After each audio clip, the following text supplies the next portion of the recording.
ওয়ালাইকুম আসসালাম, কেমন আছেন?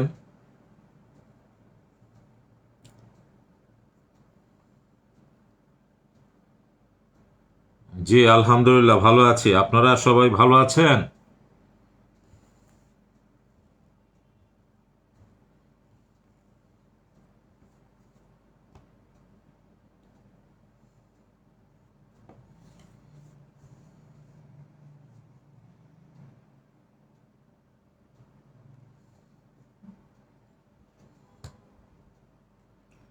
ওয়ালাইকুম আসসালাম।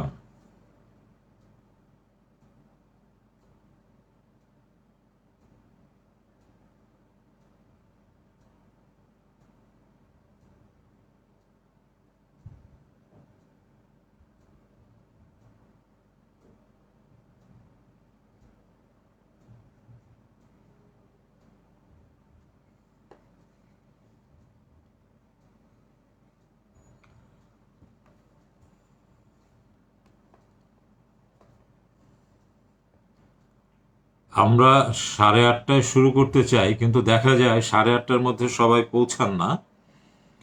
আমি 2-1 মিনিট দেরি করি, কিন্তু এরপর থেকে আমি আর দেরি করব না। আমি 8:30টার আগেই শুরু করে দেব। যারা আসার আসবেন, যারা আসার আসবেন না। আর আপনাদেরকে অনুরোধ করছি, আমাদের ভিডিওটি অনুগ্রহ করে একটু শেয়ার করেন।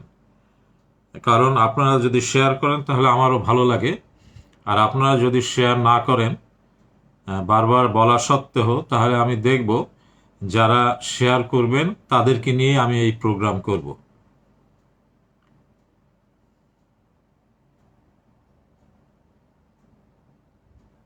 সবাইকে অনুরোধ করছি আমাদের প্রোগ্রাম, আজকের এই লাইভ শেয়ার করুন। কারণ শেয়ার করলে সবার কাছে পৌঁছে যাবে এই মেসেজ, এবং এই মেসেজ থেকে যদি উপকৃত হন তাহলে সেটা আমাদের অবশ্যই ভালো লাগবে। আমি সবসময় আপনাদেরকে বিনীত অনুরোধ করি যে আমাদের এই লাইভ শেয়ার করেন, কিন্তু বলা সত্ত্বেও আপনারা সেটি করেন না। এরপরে আমি স্ক্রুটিনি করব, যারা লাইভ শেয়ার করবেন বা আমাদের সাথে যারা সহমত পোষণ করবেন, আমাদের সাথে যারা থাকবেন, আমি শুধুমাত্র তাদেরকে নিয়েই লাইভ করব। তার কারণ আমাদের এই প্রোগ্রাম কোনো বাণিজ্যিক আহ, কর্মকাণ্ড নয়। আমাদের যে প্রচুর সদস্য হতে হবে, প্রচুর ফলোয়ার হতে হবে, সেই দৃষ্টিভঙ্গি দিয়ে নিয়ে আমরা কোনো কার্যক্রম পরিচালনা করছি না। এই কার্যক্রম পরিচালনার পিছনে দুটি চিন্তা কাজ করে। একটি হচ্ছে আমার ভালো লাগা, দ্বিতীয়টি হচ্ছে আমার মুর্শিদের নির্দেশ আছে, সেই নির্দেশ পালন করা। সে কারণেই আমি অনুরোধ করি আপনাদেরকে শেয়ার করার জন্য, কিন্তু বলা সত্ত্বেও আপনারা সেই কাজটি করেন না। আমি পরবর্তী সময় দেখব যারা আমাদের সাথে সহমত পোষণ করেন, একমত পোষণ যারা করেন, তাদেরকে নিয়েই আমি প্রোগ্রাম শুরু করব এরপর থেকে।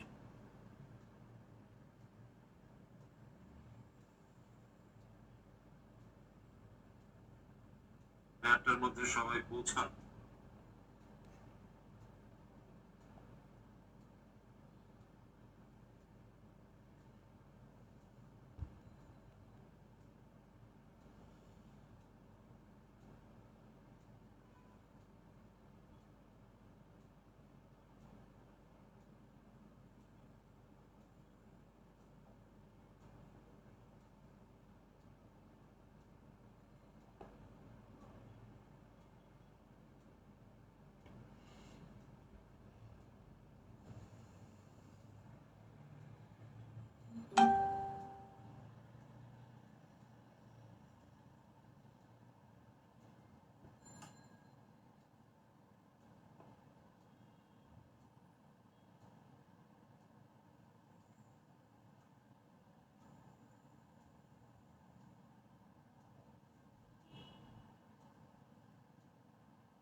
সবাইকে আন্তরিক শুভেচ্ছা জানিয়ে দেশে বিদেশে পৃথিবীর যে যেখানেই যে প্রান্তে অবস্থান করছেন সবাইকে আমার পক্ষ থেকে ক্রিয়েটিভ মনোবিকাশ চর্চার পক্ষ থেকে আন্তরিক ধন্যবাদ এবং মোবারকবাদ জানাচ্ছি। আশা করি সবাই ভালো আছেন, ভালো থাকার চেষ্টা করছেন। আমাদের প্রোগ্রাম আপনারা দেখছেন, নিশ্চয়ই আপনাদের ভালো লাগছে। যাদের আমাদের প্রোগ্রাম দেখে ভালো লাগছে না তারা দেখার চেষ্টা করুন। দেখতে দেখতে একসময় দেখবেন আপনার জীবনের অনেক প্রয়োজনের সমস্যার সমাধান খুঁজে পাবেন আমাদের আলোচনা থেকে। তখন অবশ্যই আমাদের প্রোগ্রাম আপনার কাছে ভালো লাগবে, কারণ আমাদের আলোচনার মূল বিষয় হচ্ছে জীবনকে কিভাবে সুন্দর রাখবেন, জীবনকে কিভাবে আনন্দে রাখবেন, সেই বিষয় নিয়ে আমরা আলোচনা করে থাকি। আমাদের আধ্যাত্মিকতার মূল বিষয় হচ্ছে জীবনমুখী আলোচনা। আমরা কোনো বেহেশত দোজখের স্বপ্ন দেখাই না। আমরা এই বস্তু জগতে থেকে কিভাবে আপনি ভালো থাকবেন, এই বস্তু জগতে থেকে সৃষ্টি জগতের রহস্যকে কিভাবে আপনি উন্মোচন করতে পারবেন, সেই বিষয়গুলো নিয়ে আমরা আলোচনা করে থাকি।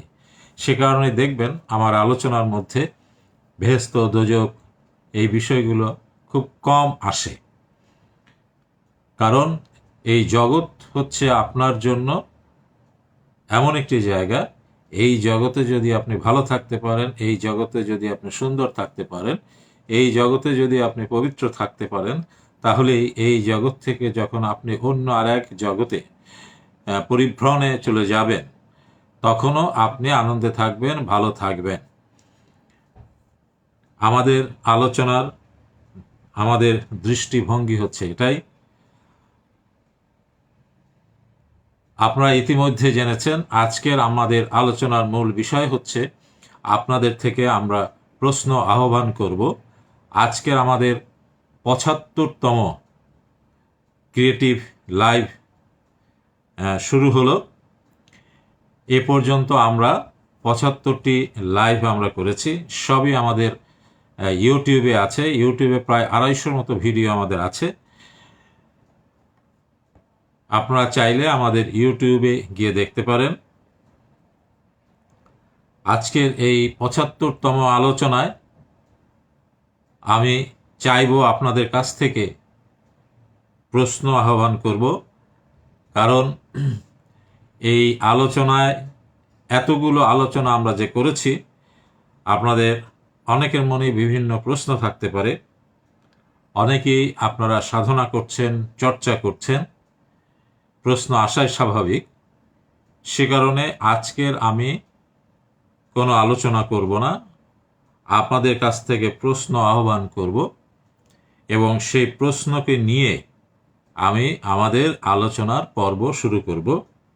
আমি আপনাদেরকে অনুরোধ করছি যে আপনারা যে সমস্ত প্রশ্ন প্রস্তুত করেছেন বা লিখে রেখেছেন, কারণ আজকে সকালে যখন আমি মেসেজ দিয়েছি তখন বলেছিলাম যে আপনারা আপনাদের প্রশ্নগুলো রেডি করে নিয়ে আসবেন যেন আমরা আলোচনা করতে পারি। আমি আপনাদেরকে সময় দিলাম, আপনারা প্রশ্ন করেন। আমি সেই প্রশ্নের আলোকে বিভিন্ন বিষয় নিয়ে আমি আলোচনা করব।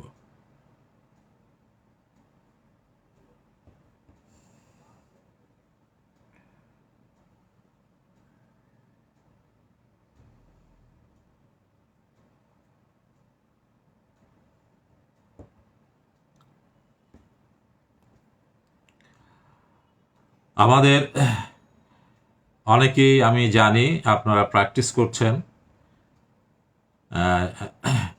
প্র্যাকটিসের মূল বিষয় হচ্ছে যে এই আধ্যাত্মিক চর্চাটা হচ্ছে গুরুমুখী বিদ্যা।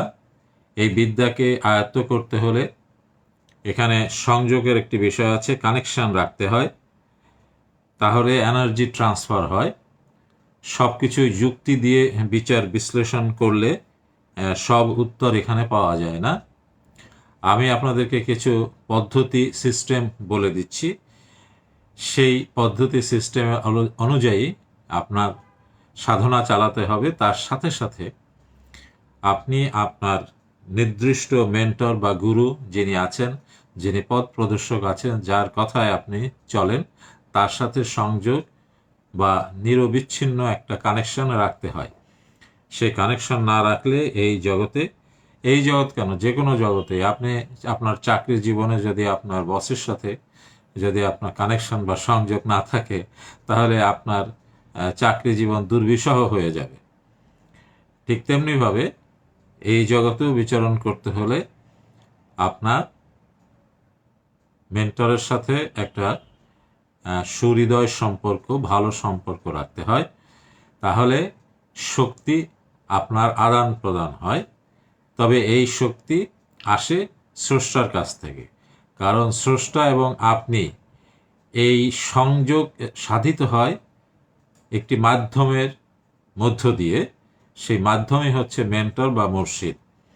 আপনি কখনো মনে করবেন না যে মুর্শিদ আপনাকে দিচ্ছে, এটা একটি ভুল ধারণা। আচ্ছা, এখানে একটি প্রশ্ন এসছে, ঘর থেকে বের হওয়ার ব্যাপারে, শ্বাস প্রশ্বাসের ব্যাপারে কিছু বলুন। ঠিক আছে, এটা আমি আলোচনা করব। একটি প্রশ্ন এসছে, তা যেটি বলছিলাম যে আপনার মুর্শিদের কাছ থেকে কোনো শক্তি আসে না, এটা যারা বলেন এটা ভুল ধারণা, ভ্রান্ত ধারণা। আপনি স্রষ্টার সাথে সংযোগ রাখবেন, কিন্তু স্রষ্টাকে তো সাথে সংযোগ রাখা যায় না, সেই জন্য মুর্শিদ প্রয়োজন হয়। মুর্শিদের সাথে সংযোগ রাখতে হয়, তার সাথে তার ইনস্ট্রাকশন, তার পদ্ধতি মেনে চললে কোনো এক সময় মুর্শিদের মধ্য দিয়ে সেই শক্তিটি আপনার ভিতরে চলে আসে, এবং সেই শক্তিটি আসে স্রষ্টার কাছ থেকে। স্রষ্টাই মুর্শিদের মাধ্যমে আপনার ভিতরে এই শক্তিটিকে শক্তির প্রকাশ ঘটিয়ে থাকে। এই বিষয়টি অনেকে বোঝে না, ভুল ধারণা করে। এবং মুর্শিদ যেমনি আপনার ভিতরে শক্তির প্রকাশ হবে, তেমনি মুর্শিদ যদি সত্যিকারের মুর্শিদ হন, তাহলে সত্যিকারের শক্তি আপনার ভিতরে ট্রান্সফার হবে। মুর্শিদ যদি হয় গাঁজাখোর, তাহলে আপনার ভিতরে ওই আপনার ভিতরে গাঁজার শক্তি আপনার ভিতরে ট্রান্সফার হবে। এই বিষয়টির সাথে কোনো আধ্যাত্মিকতার সম্পর্ক নেই, এটা হচ্ছে একটা ইউনিভার্সাল ট্রুথ, একটা শক্তি। সেই জন্যই মুর্শিদ বিবেচনা করা, মুর্শিদকে বুঝে চলা, এটা খুব ইম্পর্টেন্ট একটা ব্যাপার বর্তমান শতাব্দী। যেমন ধরেন, গোবরের পাশে যদি একটা গোলাপ ফুল রেখে দেন, কিছুদিন পরে দেখবেন ওই গোলাপ ফুলের মধ্যে গোবরের গন্ধ সঞ্চারিত হয়েছে। এটাই হলো তাওয়াজ্জু, এটাকেই বলে এনার্জি ট্রান্সফার। আপনার মুর্শিদ যদি কিছু না জানেন, তাহলে আপনার ভিতরে ওই না জানা শক্তি ট্রান্সফার হবে। মুর্শিদেরও মুর্শিদ থাকে, মুর্শিদের মুর্শিদ কি ছিল সেটাও আপনাকে জানতে হবে। এটাকেই বলে হচ্ছে পরম্পরা। এই বিষয়গুলো এই জগতে খুব ইম্পর্টেন্ট, বিবেচ্য বিষয়। তা যাই হোক, এখানে একটি প্রশ্ন এসছে যে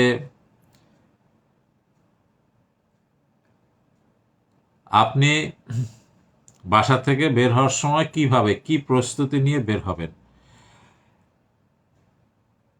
আপনি যখন কোনো কাজে বের হবেন, তখন বেশ কতগুলো বিষয় খেয়ালে রাখতে হয়। সেটা একটা হচ্ছে কি বার, কোন নাকে শ্বাস প্রবাহিত হচ্ছে,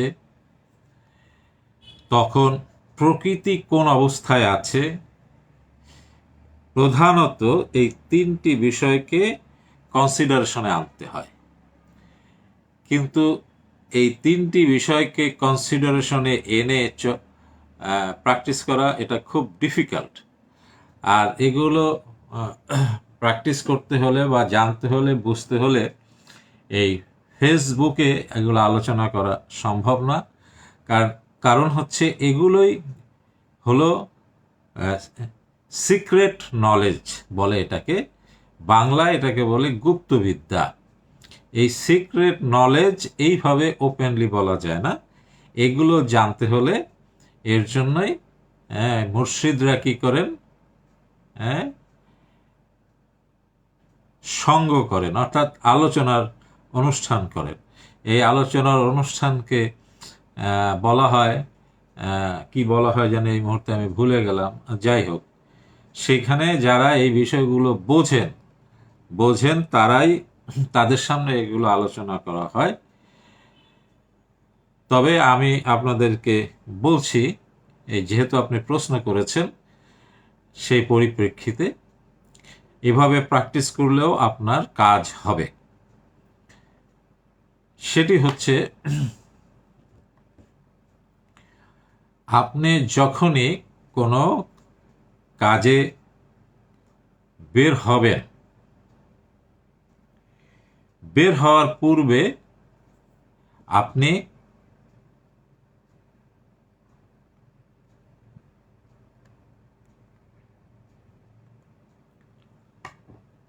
বিসিএস পরীক্ষার সম্বন্ধে কিছু বলতে বলেছেন। সাধুসঙ্গ নয়, সাধুসঙ্গ নয়। সুফিরা কি করে বলেন? সাধুসঙ্গ তো করে বাউল সন্ন্যাসীরা, সুফিরা কি করে সেটা বলেন।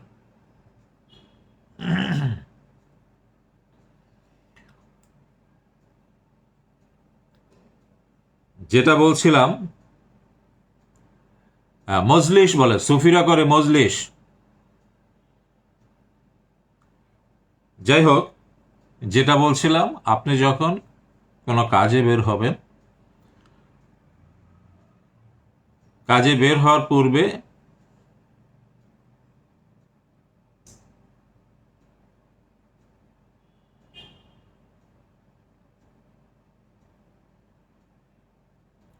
এখানে আরেকটি প্রশ্ন এসছে, আরিফ সাহেব করেছেন, খুব সুন্দর প্রশ্ন, উত্তর দেওয়ার চেষ্টা করব আমি।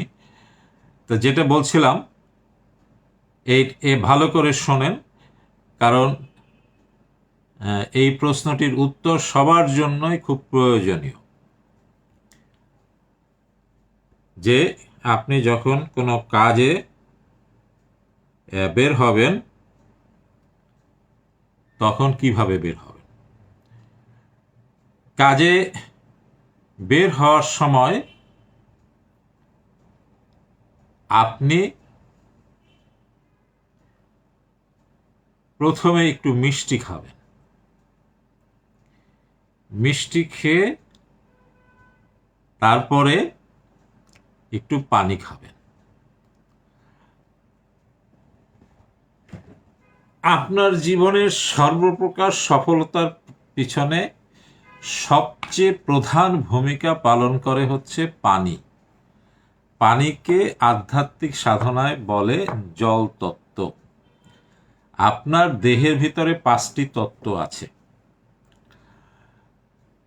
5টি তত্ত্ব আছে।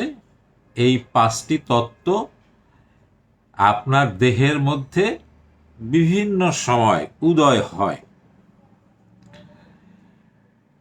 এই 5টি তত্ত্বের মধ্যে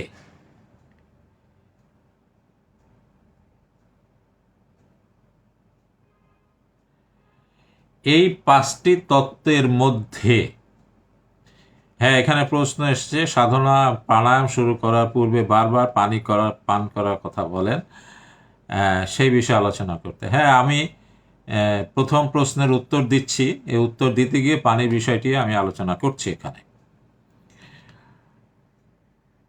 এই 5টি তত্ত্বের মধ্যে আপনার জীবনে সব থেকে বেশি প্রভাব বিস্তার করে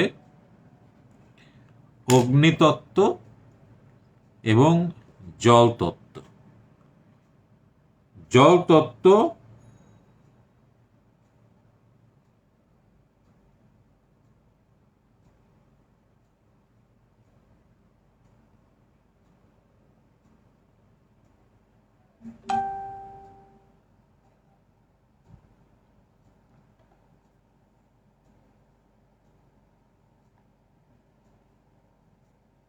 আপনার উপরে সবথেকে বেশি প্রভাব বিস্তার করে দুটো তত্ত্ব, একটি হচ্ছে অগ্নিতত্ত্ব, আরেকটি হচ্ছে, এখানে আকবর হোসেন নামে এক ব্যক্তি আমাদের নেটে এসছেন, তিনি একটি অপ্রাসঙ্গিক প্রশ্ন করেছেন, ডায়াবেটিস যদি থাকে তাহলে আপনি মিষ্টি খাবেন, সুগারলেস মিষ্টি খাবেন। আমি আপনাকে অনুরোধ করব আমাদের ফেসবুক থেকে আপনি চলে যাবেন। আপনাদের মতো আমার সুরিদের কোনো প্রয়োজন নেই, কারণ আমি বলেছি যে ভালো না লাগলে আপনি চলে যাবেন। যাদের সময় নষ্ট করার কোনো প্রয়োজন নেই,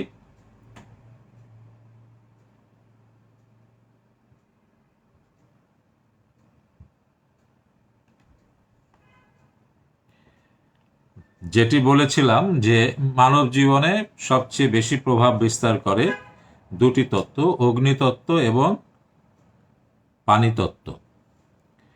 কিছু কিছু আপনার জীবনে কাজ আছে যেগুলো যখন আপনার ভিতরে এই অগ্নিতত্ত্ব প্রভাব বিস্তার করে তখন সেই কাজগুলো করতে হয়। আবার কিছু কিছু কাজ আছে যেগুলো যখন আপনার ভিতরে এই জল তত্ত্ব বা পানি তত্ত্ব বা ওয়াটার এলিমেন্টস যখন কাজ করে তখন সেই কাজগুলো করতে হয়।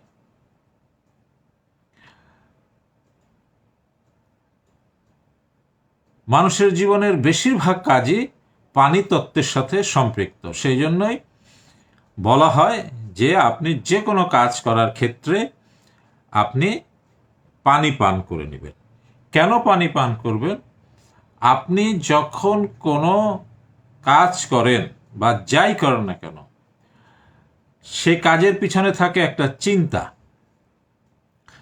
সেই চিন্তার সময়ে আপনি যদি পানি পান করেন তাহলে কি হয়, ওই চিন্তা পানির সাথে কানেক্টেড হয়।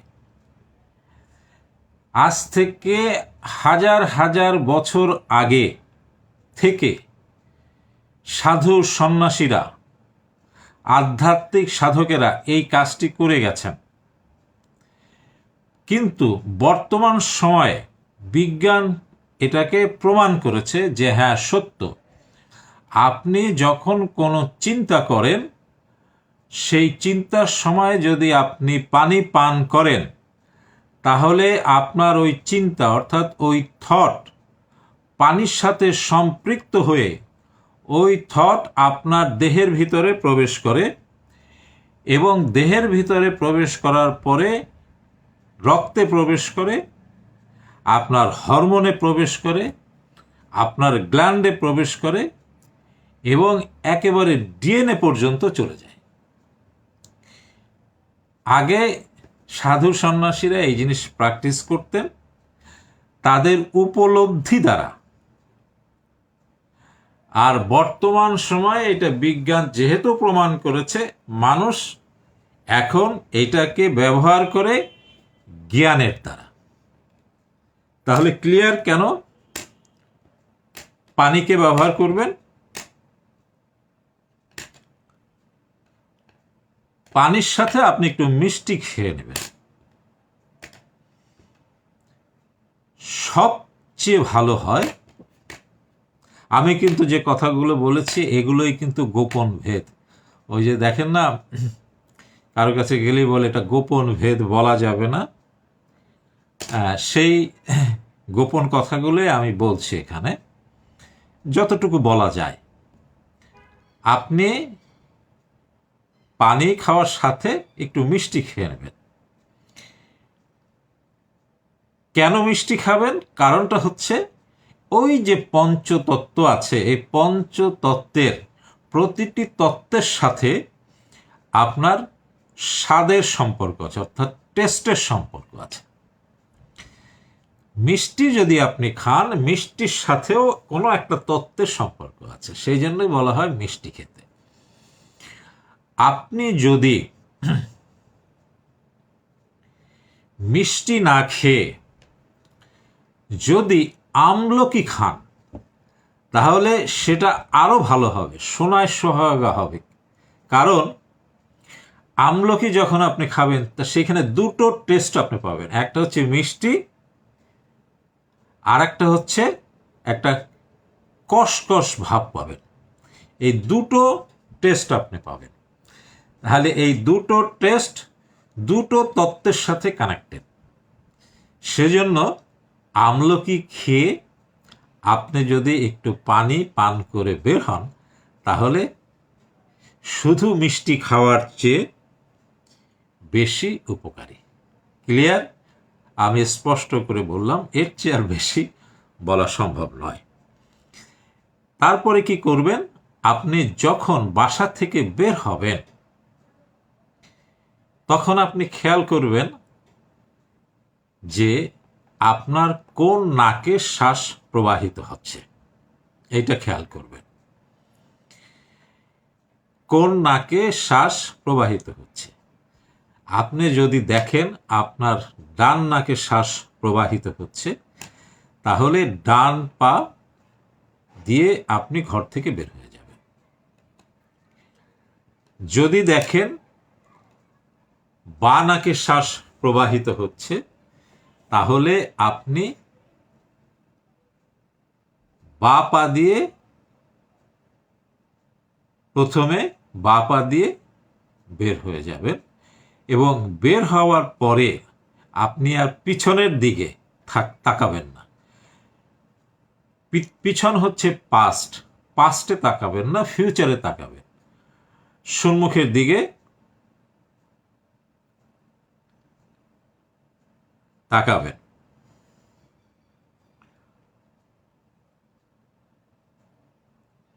ক্লিয়ার? অনেকে প্রশ্ন করতে পারেন যে বের হওয়ার সময় যদি দেখি দুই নাকে শ্বাস প্রবাহিত হচ্ছে, সেক্ষেত্রে কি করবেন? আপনি বের হওয়ার সময় যদি দেখেন দুই নাকে শ্বাস প্রবাহিত হচ্ছে, তাহলে আমি অনুরোধ করব আপনারা বের হবেন না, বের হবেন না, বসে থাকবেন। কারণ যখন দুই নাকে শ্বাস প্রবাহিত হয় তখন মানুষ ফিজিক্যাল ডাইমেনশনে থাকে না, তখন সে নন ফিজিক্যাল ডাইমেনশনে চলে যায়। অর্থাৎ তখন তার জগতের সাথে তার কানেকশনটা থাকে না। সেই কারণে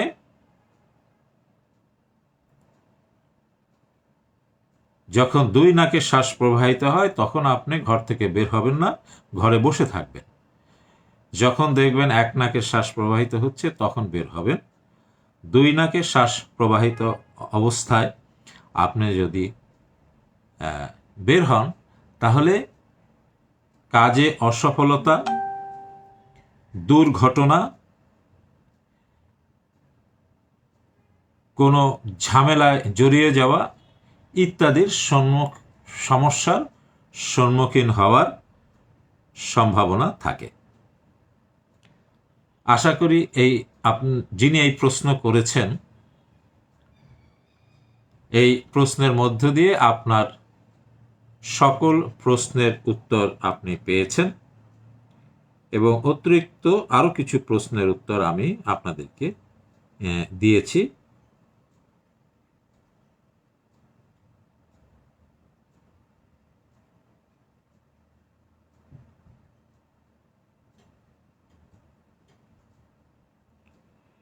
এবারে আমি দ্বিতীয়, এখানে আরেকটি প্রশ্ন এসছে, সাধনা বা প্রাণায়াম শুরু করার পূর্বে বারবার পানি পান করার কথা বলেন কেন, আরেকটু বুঝিয়ে বলেন। হ্যাঁ, আপনার প্রশ্নের উত্তর আমি ইতিমধ্যে দিয়ে দিয়েছি।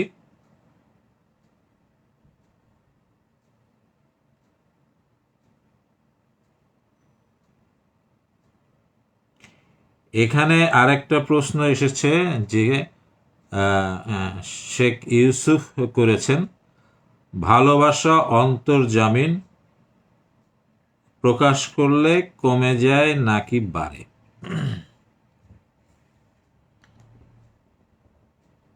এটা দীর্ঘ আলোচনার বিষয়।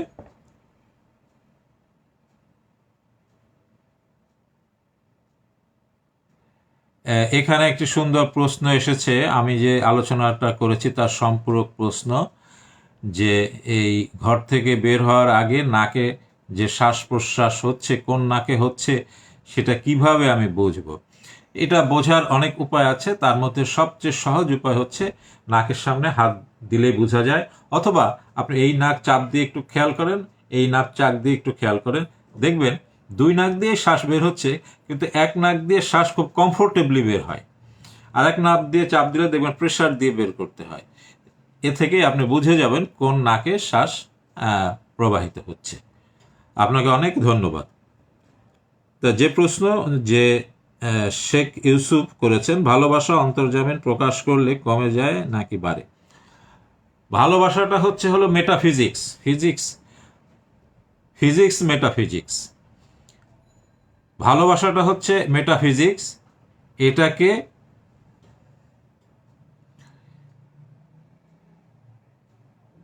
এটাকে আপনি যদি বুঝতে চান তাহলে আপনাকে মেটাফিজিক্স বুঝতে হবে। সেটা কি? সেটা হচ্ছে যে একটা মোমবাতি আগুন জ্বলছে, এই মোমবাতি দিয়ে যদি আপনি আরেকটা মোমবাতিকে যদি জ্বালান, তাহলে এই মোমবাতিটা আগে এক ক্যান্ডেল পাওয়ার আলো সে পেত। আপনি যখন আরেকটাকে জ্বালালেন তখন আপনি কত ক্যান্ডেল পাওয়ার আলো পাচ্ছেন? 2 ক্যান্ডেল পাওয়ার। তাহলে আপনার আলো কমলো না বাড়লো? বাড়লো। এটাকে বলে মেটাফিজিক্স। আর ফিজিক্স কি? ফিজিক্স হচ্ছে আপনার পকেটে 100 টাকা আছে, আপনি এই 100 টাকা মধ্য দিয়ে 50 টাকা একজনকে দিয়ে দিলেন, তাহলে আপনার পকেটে টাকা বাড়লো না কমলো? আপনার পকেটে টাকা কমলো। এটাকে বলে ফিজিক্স। ভালোবাসাটা হচ্ছে মেটাফিজিক্স। এটা কখনো কমে না, এটা সবসময় বাড়ে। এবং যে কোনো জিনিসের সাথে অ্যাটাচমেন্ট করতে হলে সেখানে এই ভালোবাসা বা প্রেমকে নিয়ে আসতে হয়। কারণ প্রেমই হচ্ছে একমাত্র শক্তি, যে শক্তি দুটো বস্তুর মধ্যে অ্যাটাচমেন্ট তৈরি করতে পারে। সুফিজমে সাধনার ক্ষেত্রে এই প্রেম হচ্ছে সব থেকে ইম্পর্টেন্ট জিনিস। সুফি সাধনার ক্ষেত্রে একাগ্র করতে হয়, মনকে একাগ্র করতে হয় প্রেমের মধ্য দিয়ে। একাগ্রতা মানে হচ্ছে এক বিষয়ের প্রতি মনকে ধরে রাখা, তাকে বলে একাগ্রতা। এক বিষয় মানে হচ্ছে স্রষ্টা, স্রষ্টার প্রতি মনকে ধরে রাখতে হয়। ধরে রাখতে বললেই তো আর ধরে রাখা যায় না, তার জন্য কিছু উপসঙ্গ দরকার। সেই উপসঙ্গটাই হচ্ছে প্রেম। প্রেমের মধ্য দিয়েই ধরে রাখতে হয়। এবং সে কারণেই এই মুর্শিদ প্রেম এই বিষয়টা আধ্যাত্মিক সাধনাতে খুব প্রচলিত একটি শব্দ। ক্লিয়ার শেখ ইউসুফ? এই প্রেম হচ্ছে এমন একটা জিনিস, এই জিনিসকে যখন যত বেশি জাগ্রত করা যায় তখনই শক্তি আদান প্রদান হয়ে থাকে। এই শক্তির আদান প্রদান স্রষ্টা, আপনার মুর্শিদ, গুরু, ওস্তাদ, মেন্টর, রোল মডেল যাই বলেন না কেন, তার মাধ্যমে এইটাকে প্রবাহিত করে থাকেন। অনেক প্রশ্ন আসছে, আমি খুব সংক্ষেপে উত্তর দেওয়ার চেষ্টা করি। এখানে আরিফুর রহমান সাহেব, আরিফ ভাই প্রশ্ন করেছিলেন, সেই প্রশ্নটা তো আমি খুঁজে পাচ্ছি না এখন। আরিফ ভাই, আপনার প্রশ্নটা কোথায় গেল?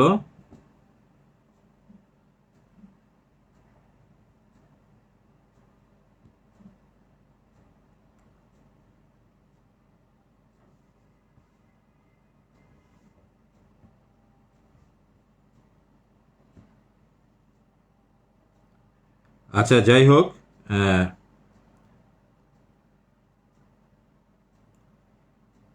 এখানে আরেকটি প্রশ্ন এসছে, মাধবীলতা, নিজের আবেগ নিয়ন্ত্রণ এবং তর্কে জড়ানোর জন্য কি করা উচিত? নিজের আবেগ নিয়ন্ত্রণ এবং তর্কে না জড়ানোর জন্য কি করা উচিত? এখানে দুটি প্রশ্ন এসছে যে আবেগকে নিয়ন্ত্রণ করার সব থেকে সহজ উপায় হচ্ছে মাইন্ডকে ডাইভার্ট করে দেয়া। অর্থাৎ আপনার ভিতরে যখন অপ্রয়োজনীয় আবেগ তৈরি হতে থাকবে, হ্যাঁ আরিফ ভাই, আমি প্রশ্নটা পেয়েছি, আমি উত্তর দেব, এরপরে আপনার প্রশ্ন উত্তর দেব।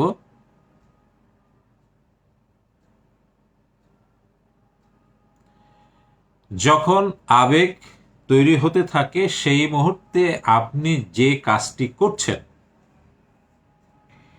সেই কাজটিকে বন্ধ করে দিয়ে আপনি অন্য একটি কাজে চলে যাবেন। আবেগকে নিয়ন্ত্রণ করার সব থেকে সহজ উপায় হচ্ছে এটা। এছাড়া আবেগকে কিভাবে নিয়ন্ত্রণ করবেন এর উপরে আমি একটা লেকচার দিয়েছিলাম, আপনি একটু কষ্ট করে আমাদের ইউটিউবে সার্চ করেন, সেখানে পেয়ে যাবেন। সেখানে অনেকগুলো পয়েন্টস দেয়া আছে।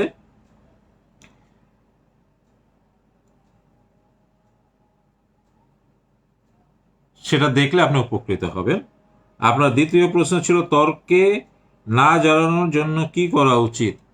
তর্কে না জড়ানোর জন্য সবচেয়ে বেস্ট ওয়ে হলো যখন আপনার তর্ক শুরু হবে আপনি তর্কের স্পেস চেঞ্জ করে ফেলবেন, ওই জায়গা থেকে সরে যাবেন।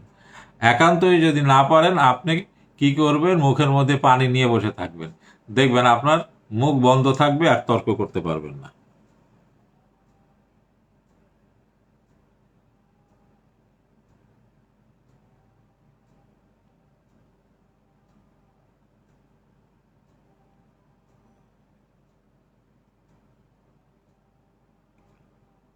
চন্দ্রের মাধ্যমে মনকে শক্তিশালী করতে বাম নাকের শ্বাস প্রশ্বাস পূর্ণিমার রাতে মোরাকাবা করার কথা বলেছিলেন। তাহলে চন্দ্রের সাথে সংযোগ করে সূর্যের শক্তিকে ধারণ করা যায় কিভাবে? না, চন্দ্রের সাথে সম্পর্ক রেখে সূর্যের শক্তিকে ধারণ করা যাবে না। সূর্যের শক্তিকে সূর্যের সাথেই, চন্দ্রের শক্তিকে চন্দ্রের সাথেই ধারণ করতে হবে। আপনি রাস্তার বাঁ দিক দিয়ে চলছেন, হঠাৎ ডান দিকে যদি চলে যান তাহলে দুর্ঘটনা ঘটতে পারে। এটা করার কোনো ওয়ে নাই। চন্দ্রের সাথে চন্দ্রের শক্তিকে নিয়েই কাজ করতে হবে।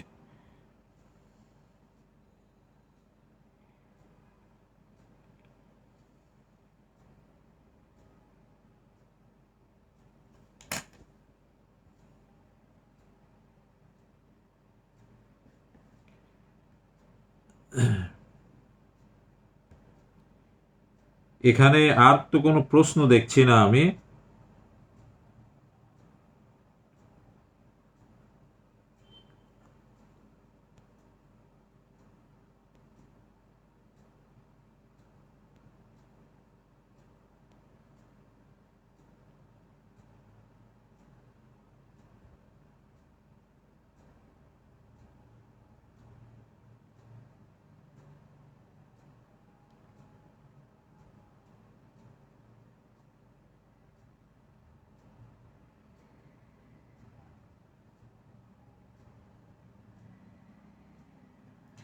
এখানে আরিফ ভাই একটা প্রশ্ন করেছেন, হঠাৎ কোনো অনাকাঙ্ক্ষিত ঘটনা ঘটে যায় যার কারণে প্রচণ্ড রাগ বা হতাশা তৈরি হয়, সেই মুহূর্তে নিজেকে সঠিক পথে পরিচালিত করার উপায় কি? একটা খুব সুন্দর প্রশ্ন এবং খুব সহজ প্রশ্ন।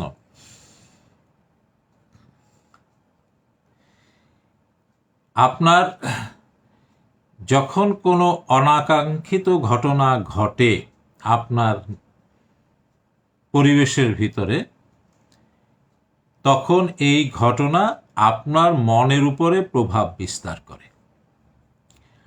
আর মনের উপরে যখন প্রভাব বিস্তার করে তখন মন অশান্ত হয়ে ওঠে। মন যখন অশান্ত হয়ে ওঠে ধীরে ধীরে সেই অশান্ত মন দেহের উপরে প্রভাব বিস্তার করে এবং আপনি শারীরিকভাবে অস্থির হয়ে ওঠেন এবং মানসিকভাবে অস্থির হয়ে ওঠেন। তাহলে আপনাকে কি করতে হবে? আপনাকে যেটা করতে হবে সেটা হচ্ছে আপনার মনকে নিয়ন্ত্রণে আনতে হবে। এখন মনকে নিয়ন্ত্রণে আনাটা আমরা যত সহজভাবে বলি তত সহজভাবে নিয়ন্ত্রণে আনা যায় না। সেই জন্য কিছু কিছু কাজ করতে হয় লাইফস্টাইলের সাথে। তাহলে ধীরে ধীরে আপনার এই ধরনের অনাকাঙ্ক্ষিত ঘটনার সময় আপনার মন স্বাভাবিক অবস্থায় থাকবে। তারপরেও যদি হঠাৎ করে কোনো অনাকাঙ্ক্ষিত ঘটনা ঘটে, সেই ক্ষেত্রে সবথেকে সহজ উপায় হচ্ছে, যে কথা আপনাকে এতক্ষণ আলোচনা করেছি পানি নিয়ে, আপনি পানি পান করবেন। পানি পান করবেন, দেখবেন আপনার মন স্বাভাবিক হয়ে আসবে। দ্বিতীয় হচ্ছে, আপনি আপনার শ্বাস প্রশ্বাসের দিকে আপনি খেয়ালটাকে নিয়ে আসবেন। তাহলে দেখবেন ধীরে ধীরে আপনার রাগ প্রশমিত হয়ে উঠবে। এছাড়া আরও অনেক পদ্ধতি আছে, যেমন আমাদের ধর্মেই আছে, বলা হয় যে আপনি যখনই এই ধরনের অনাকাঙ্ক্ষিত ঘটনা ঘটছে, যে জায়গায় ঘটবে সেই জায়গাটা আপনি চেঞ্জ করে ফেলেন।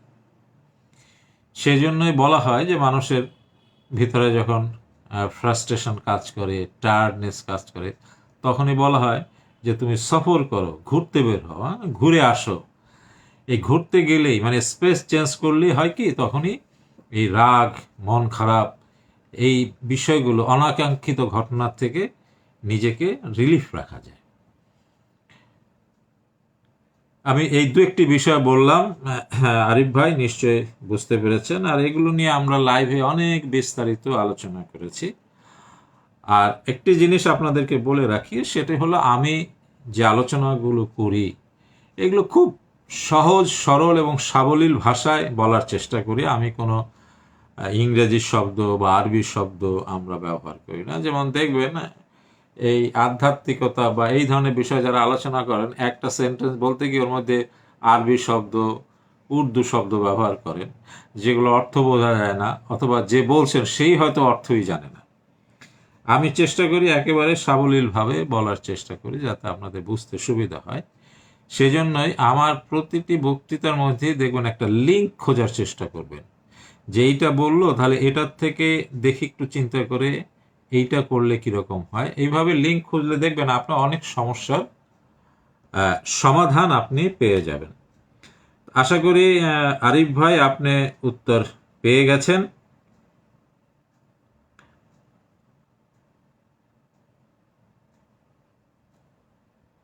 হ্যাঁ, আর তো কোনো প্রশ্ন আমি দেখছি না এখানে।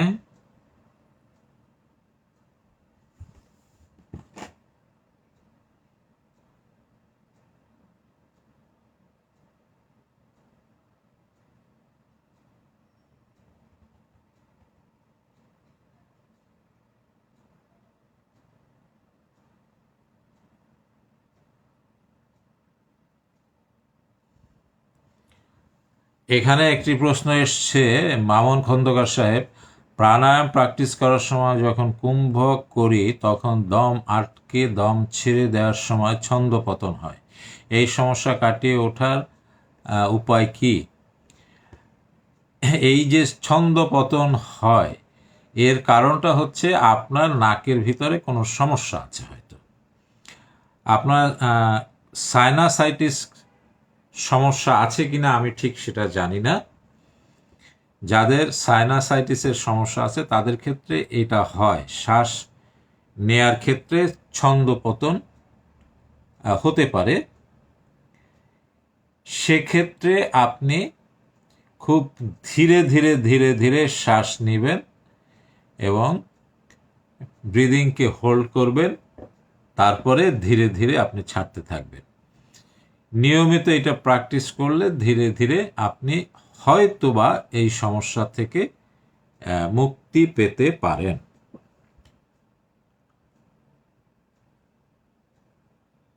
হ্যাঁ, আর কোনো প্রশ্ন তো দেখছি না। আমি তো আজকের আহ, আপনাদেরকে জানিয়েছিলাম যে প্রশ্ন লিখে নিয়ে আসবেন, সেই লিখিত প্রশ্নের উপরে আমি আলোচনা করব।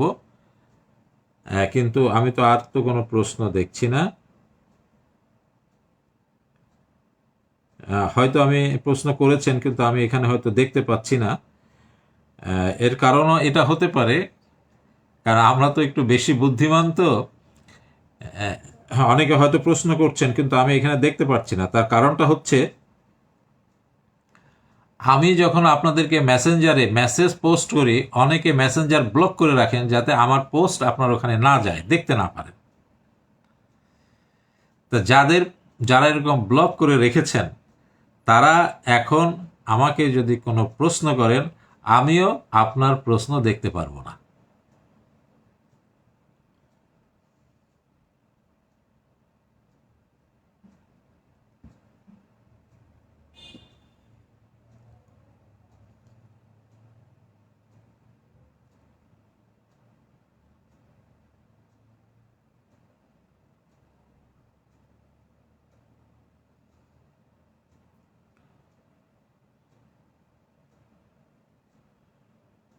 এখানে আরেকটি প্রশ্ন এসছে, লতিফা চক্রের 2 এবং 5 নম্বর পয়েন্টের মধ্যে কোনো সাদৃশ্য বা যোগাযোগ আছে কি?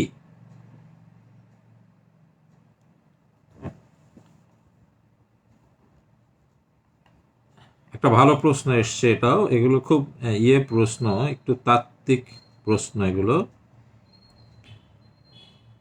এই প্রশ্নের উত্তর দেওয়ার আগে আবার একটু বলি, আরএফএন সিরাজ সাহেব বলেছেন যে শ্বাস বের হওয়ার সময় পা ফেলবো নাকি শ্বাস ভিতরে যাওয়ার সময় পা ফেলবো। শ্বাস বের হওয়া বা ভিতরে যাওয়া বা বের হওয়া, এইটা কোনো ইম্পর্টেন্ট বিষয় না। মূল বিষয়টা হচ্ছে যে নাকে শ্বাস বের হচ্ছে সেই পাটা আগে ফেলবে। যদি নেয়ার সময় ফেলতে পারেন ভালো হয়, কিন্তু এত কিছু বিচার বিবেচনা করে আপনি চলতে পারবেন না। কারণ আমি আগেই বলেছি যে এখানে আরও অনেকগুলো ফ্যাক্টর আছে।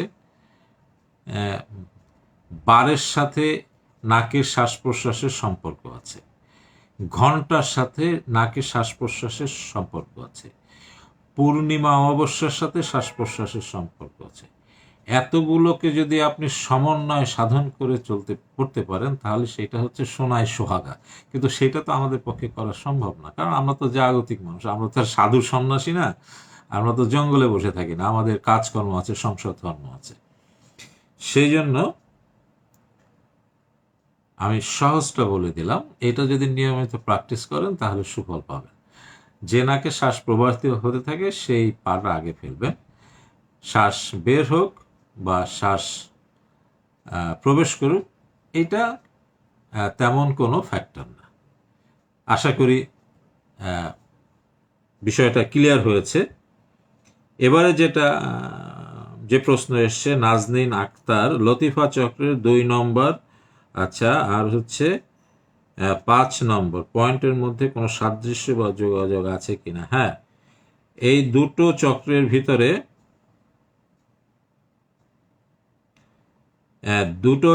ভিতরে যেমন 2 নম্বর চক্রটা হচ্ছে হলো যেটাকে বলা, 2 নম্বর চক্রটা হচ্ছে হলো বলে, এটা হলো আপনার প্রোডাক্টিভিটি, বংশ বিস্তার করে।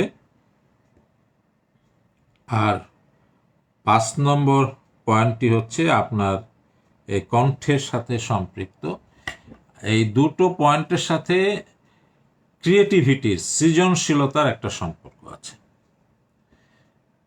সৃজনশীলতা অর্থাৎ আমরা যে ক্রিয়েটিভ কাজ করি, সেই কাজের সাথে একটা সম্পর্ক আছে। এছাড়া প্রতিটা চক্রের সাথেই প্রতিটা চক্রের একটা ইন্টারলিঙ্ক আছে। যেমন ধরেন আপনার ঘরে ধরেন 5টা রুম আছে, একটা বেডরুম, একটা গেস্ট রুম, একটা লিভিং রুম, একটা ডাইনিং রুম, একটা কিচেন। প্রতিটা রুমেরই আলাদা আলাদা বৈশিষ্ট্য আছে, কিন্তু প্রতিটা রুমের সাথে একটা ইন্টারলিঙ্ক আছে। আপনি যখন ঘরে কাজ করেন তখন প্রতিটা রুমেই কাজ করেন। ঠিক তেমনিভাবে আমাদের দেহের ভিতরে 7টি চক্র আছে বা 7টি লতিফা আছে। এটা বিভিন্ন সাধনার ক্ষেত্রে কিছু কম বেশি আছে, সেটা কোনো সমস্যা নয়। মূল বিষয়গুলো সব একই। আমি মূলত লতিফার ক্ষেত্রে ভারতীয় এবং পাশ্চাত্য সিস্টেমটাকে আমি ফলো করি।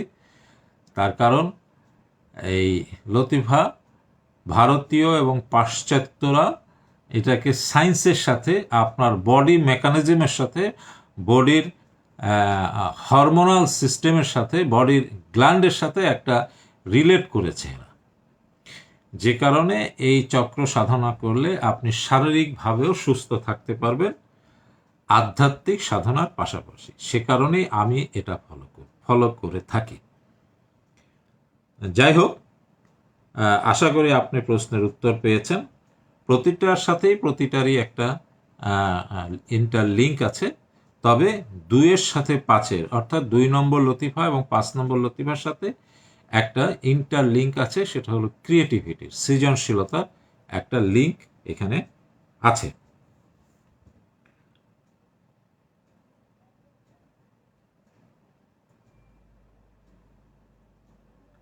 আর কোনো যদি প্রশ্ন থাকে আমাকে করেন, আমি তো প্রশ্ন খুঁজছি আপনাদের। দেখুন, আপনারা প্রশ্ন করার কারণে অনেক উত্তর আপনারা এখান থেকে পাচ্ছেন। এখানে দার্জিলিং থেকে একটা প্রশ্ন এসছে, সরফরাজ সাহেব, তিনি আমাদের নিয়মিত লাইভ প্রোগ্রাম দেখে থাকেন। আমার মনে হয় এ পর্যন্ত যতগুলো আমরা লাইভ প্রোগ্রাম করেছি, তিনি একটি লাইভ প্রোগ্রামও এ পর্যন্ত মিস করেননি। আচ্ছা, এখানে আরেকটি প্রশ্ন এসছে, ত্রাটক কি? আধ্যাত্মিকতায় ত্রাটকের গুরুত্ব কি?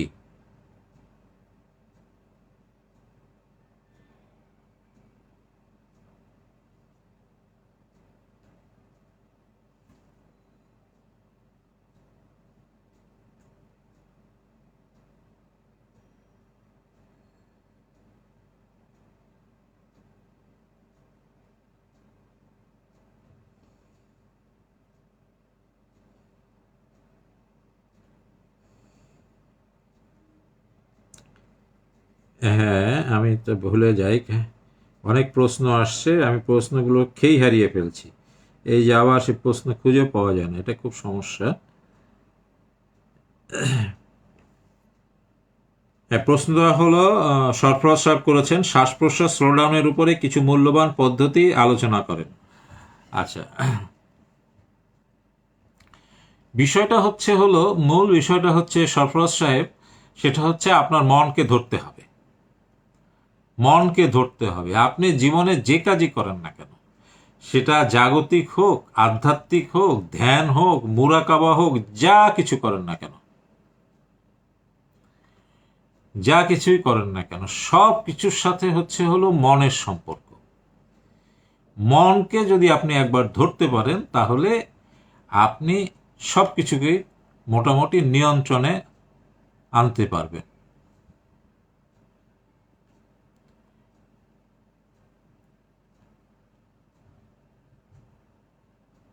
মনকে তো আপনি ধরতে পারেন না, তাহলে কিভাবে এটাকে নিয়ন্ত্রণে আনবেন? এইটা হচ্ছে অন্যতম সমস্যা। মন দেহের ভিতরে বসবাস করে।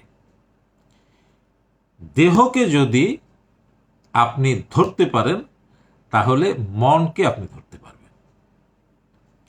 মনকে যদি আপনি ধরতে পারেন, তাহলে আপনি আপনার সোলকে ধরতে পারবেন। এখন আপনি আপনার দেহকে কিভাবে আপনি ধরতে পারবেন? দেহের সাথে সম্পর্ক হচ্ছে শ্বাস প্রশ্বাসের একেবারে ডিরেক্ট কানেকশন। এই শ্বাস প্রশ্বাস যখন এই শ্বাস প্রশ্বাসের তিনটি অবস্থা আছে, তিনটি। একটা হচ্ছে শ্বাস নেয়া, একটা হচ্ছে শ্বাস ছাড়া, আর একটা হচ্ছে শ্বাস ধরে রাখা। এই শ্বাসকে যদি আপনি নিয়ন্ত্রণ করতে পারেন তাহলে আপনার দেহ নিয়ন্ত্রণে আসবে, আর দেহকে যদি আপনি নিয়ন্ত্রণে আনতে পারেন তাহলে আপনার মন আপনার নিয়ন্ত্রণে আসবে। এখন শ্বাস প্রশ্বাসকে নিয়ন্ত্রণ করা বলতে আমরা কি বুঝি? শ্বাস প্রশ্বাসকে নিয়ন্ত্রণ করার অর্থ হচ্ছে শ্বাস প্রশ্বাসকে ধীরে ধীরে স্লো ডাউন করা। এই ফেসবুকে হাজার হাজার এই শ্বাস প্রশ্বাস নিয়ে অনেক কথাবার্তা আছে, অনেক কথাবার্তা আছে। এই সব কথার মূল কথা হচ্ছে শ্বাস প্রশ্বাসকে স্লো ডাউন করা, স্লো ডাউন করা, স্লো ডাউন করা। এটাই হচ্ছে শ্বাস প্রশ্বাসের রহস্য, আর কিচ্ছু না। এই যে এত হাজারবার শ্বাস প্রশ্বাস নিতে হবে, 2 বার শ্বাস নেন, 4 বার ছাড়েন, 8 বার হোল্ড করেন, এই যত কথাবার্তা আছে, মূল কথা হচ্ছে শ্বাস প্রশ্বাসকে স্লো ডাউন করা। অর্থাৎ শ্বাস যখন বেড়ে যায় আপনি অস্থির হন, আর যত আপনি অস্থির হন ততই আপনি জাগতিক হয়ে যান। শ্বাস প্রশ্বাস যত স্লো ডাউন হয়, অর্থাৎ যত শান্ত হয়, তত আপনি মনের গভীরে আপনি প্রবেশ করতে থাকেন এবং আপনার মন শক্তিশালী হতে থাকে। সেজন্যই দেখবেন আপনি যখন রাগ হবেন তখন যদি শ্বাসকে আপনি স্লো ডাউন করতে থাকেন, দেখবেন আপনার রাগ কমে যাবে। কারণ রাগের সাথে হচ্ছে জাগতিক সম্পর্ক। অন্য একজন ব্যক্তির সাথে আপনি রাগ হলেন, পরিবেশে কোনো একটা ঘটনার সাথে আপনি রাগ হলেন, সেই রাগকে যদি নিয়ন্ত্রণ করতে চান আপনি আপনার শ্বাসকে নিয়ন্ত্রণ করেন। আগে একটি প্রশ্ন এসেছিল যে রাগ হলে আমি কি করব? শ্বাসকে নিয়ন্ত্রণ করেন। শ্বাস যত স্লো ডাউন করবেন আপনি তত বাইরের জগৎ থেকে ধীরে ধীরে ধীরে ধীরে আপনি অন্তর জগতে প্রবেশ করতে থাকবেন। অন্তর জগতে যত বেশি আপনি প্রবেশ করবেন আপনি তত বেশি শক্তিশালী হতে থাকবেন, আপনি তত বেশি ক্ষমতাশালী, ক্ষমতাবান হতে থাকবেন। এটাই হচ্ছে মূল কথা, হচ্ছে এটাই। সেজন্য প্রতিদিন আপনি প্র্যাকটিস করবেন শ্বাসকে কিভাবে স্লো ডাউন করা যায়। শ্বাসকে স্লো ডাউন করার প্র্যাকটিসের একটা সহজ পদ্ধতি হচ্ছে, আমি আপনাকে শিখিয়ে দিই। চোখ বন্ধ করেন, চোখ বন্ধ করে নাকের এইখানে খেয়াল করেন শ্বাসটাকে, এবং খেয়াল করেন যে এই শ্বাস ধীরে ধীরে ধীরে ধীরে প্রবাহিত হচ্ছে, এবং শ্বাসকে ধীরে ধীরে ঊর্ধ্বমুখী করেন, করে এইখানে নিয়ে আসেন। আবার এইখান থেকে ধীরে ধীরে শ্বাসকে এখানে নিয়ে আসেন, ধীরে ধীরে আবার শ্বাস ঊর্ধ্বমুখী করে নিয়ে আসেন। এইভাবে আপনি করতে থাকেন। কতদিন করবেন আমি জানি না, এটা সারা জীবন করবেন, সারা জীবন এইভাবে করতে থাকবেন। দেখবেন আস্তে আস্তে আস্তে আস্তে শ্বাস স্লো ডাউন হবে। আপনি আপনার শ্বাসকে যত স্লো ডাউন করতে পারবেন আপনি আধ্যাত্মিক জগতের রহস্যময় জগতে ভিতরে আপনি ততই প্রবেশ করতে পারবেন। ক্লিয়ার সরফরাজ সাহেব? এইভাবে আপনি প্র্যাকটিস করবেন, এবং শ্বাসকে যখন আপনি এইভাবে স্লো ডাউন করবেন, স্লো ডাউন করার সময় ধীরে ধীরে শ্বাস টেনে নেবেন। সরফরাজ সাহেব, আপনি আমাকে কিছু জিনিস জানতে চাচ্ছিলেন, আমি এখন একটা উত্তর দিয়ে দেই, সবাই জানলে সবাই উপকৃত হবে। যখন এই স্লোলি শ্বাস নিতে থাকবেন তখন আপনি আপনার সাকসেস, আপনি যে বিষয়ে আপনি সাকসেস চান, সফলতা চান, সেইটাকে আপনি খেয়াল করবেন। অর্থাৎ আপনি আপনার সাকসেসকে ইনহেল করছেন, ভিতরে নিচ্ছেন। যখন ছাড়বেন তখন সেটাকে আর খেয়াল করবেন না। ইনহেল করবেন, একটু হোল্ড করে বিষয়টাকে আবার চিন্তা করতে থাকবেন, তারপরে এক্সেল করবেন, তখন আর চিন্তা করবেন না। ক্লিয়ার? সরফরাজ সাহেব, আপনি উত্তর পেয়ে গেছেন আশা করি।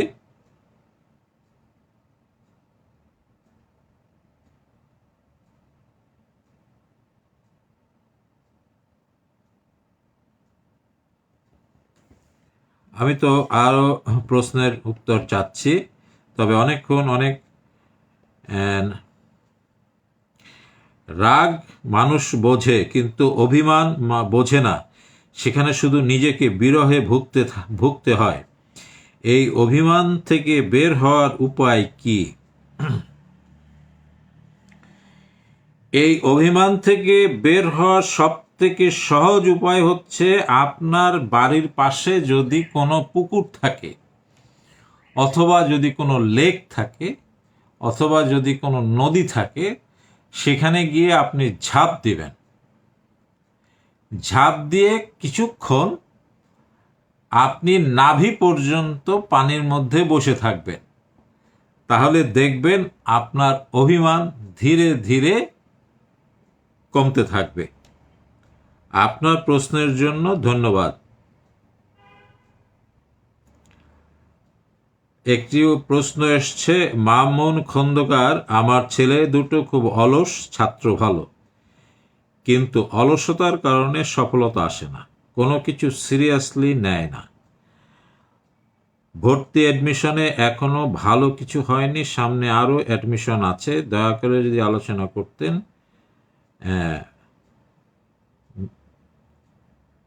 তাহলে ভালো হয়। আচ্ছা, খুব ভালো প্রশ্ন আপনার সন্তানের জন্য। আপনার সন্তানের জন্য শুভ কামনা রইল।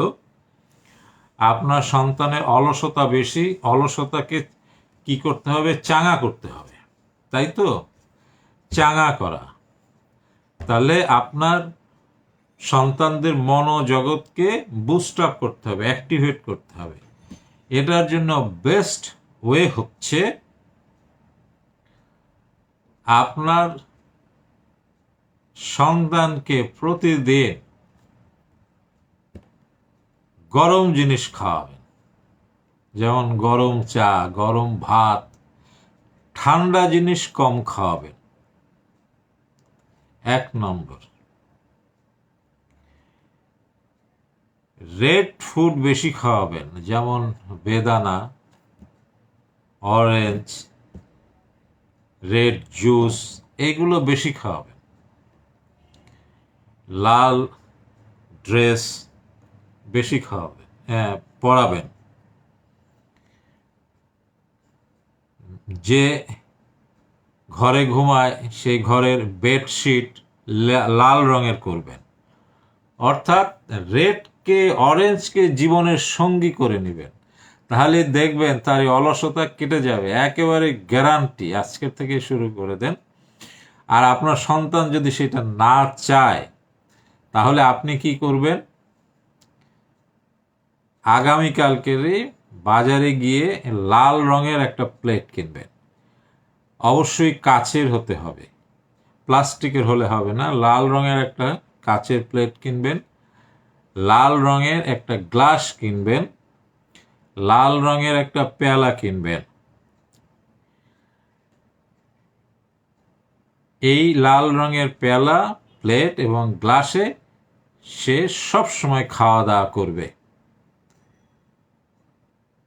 দেখবেন 1 থেকে 3 মাসের মধ্যে আপনার সন্তানের অলসতা কেটে যাবে। আর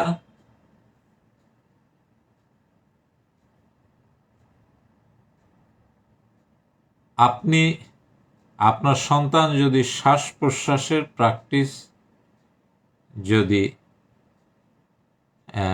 শ্বাস প্রশ্বাসের প্র্যাকটিস যদি করতে চায়, তাহলে আপনার সন্তানকে বলবেন, বেশিরভাগ ক্ষেত্রেই সময়ে এই বাঁ নাক, আপনি কিন্তু ডান নাক দেখছেন, আসলে ডান নাক না, এখানে তো রিভার্স হয়ে ছবি যাচ্ছে। এই বাঁ নাকটাকে সবসময় বন্ধ রেখে ডান নাক দিয়ে শ্বাস নিতে বলবেন। তাহলে তার অলসতা কেটে যাবে। সকালে যদি ঘুম থেকে উঠতে না ইচ্ছা করে, তাহলে এই বাঁ নাকটাকে আপনার সন্তানকে বলবেন চেপে ধরে রাখতে। দেখবেন কিছুক্ষণের মধ্যেই তার অলসতা কেটে যাবে। আশা করি আপনি আপনার উত্তর পেয়েছেন।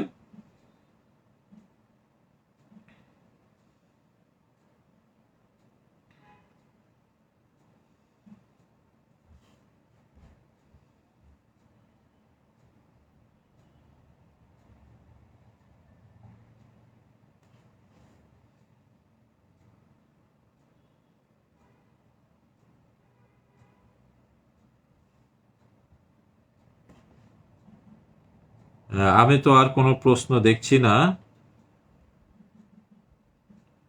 অনেক প্রশ্নেই তো উত্তর দিলাম। আশা করি আপনারা এখান থেকে হয়তো আপনাদের অনেক কাঙ্ক্ষিত প্রশ্নের উত্তর পেয়েছেন ইনশাল্লাহ। আর দেখি আরো কোন, হ্যাঁ, এখানে আরেকটি প্রশ্ন এসছে, আমি বেশিক্ষণ পড়াশোনায় মন বসাতে পারি না, ঘুম ঘুম ভাব আসে, কিভাবে দীর্ঘক্ষণ পড়ায় মন দিতে পারি, আবার যা কিছু পড়ি তার বেশিরভাগ জিনিসই মনে রাখতে পারি না, মনে থাকার শক্তি কিভাবে বাড়ানো যায় সে ব্যাপারে আলোচনা করবেন। মোহাম্মদ মঞ্জুর মোর্শেদ সাহেব, আপনার প্রশ্নের কিছু উত্তর দিয়েছি, যেমন পড়াশোনায় মন বসে না, অলসতা সেটা। আর মনে রাখার জন্য বেস্ট টেকনিক হচ্ছে আপনি যেটা পড়বেন সেটাকে কল্পনায় নিয়ে যান, অর্থাৎ পড়ার সাথে সাথে ওইটা কল্পনা করবেন, তাহলে দেখবেন এটা খুব তাড়াতাড়ি মনে থাকবে, এটা সহজে ভুলবেন না। এটাই হচ্ছে খুব সহজ উত্তর। এখানে আরেকটা প্রশ্ন এসছে, নাবিল আহমেদ সাহেব, রুদ্রাক্ষ মালা ইউজ করলে কি কি উপকার হয় দয়া করে বলবেন। দেখুন নাবিল আহমেদ সাহেব, আপনি মাঝে মাঝে কিছু প্রশ্ন করেন, ভালো, প্রশ্ন করা ভালো, জানতে চাওয়া ভালো, কিন্তু আপনাকে আমি কিছু জিনিস বলে দিয়েছি, এইগুলো আপনাকে ধারণায় রাখতে হবে। এইসব মালা টালা পরে আপনার আধ্যাত্মিক সাধনা না, এগুলো হচ্ছে বোগার জিনিস, এগুলো হলো মানুষকে মোটিভেট করা, হিপনোটাইজ করা, এগুলো হলো। আপনার আধ্যাত্মিক জগতে বিচরণ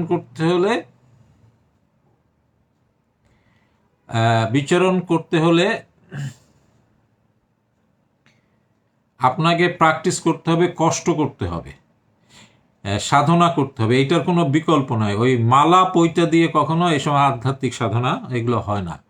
এগুলো হলো অনুষঙ্গ, অর্থাৎ আপনি সাধনা করতে করতে একটা পর্যায়ে চলে যান, তখন এগুলো মানুষের ব্যবহার করে।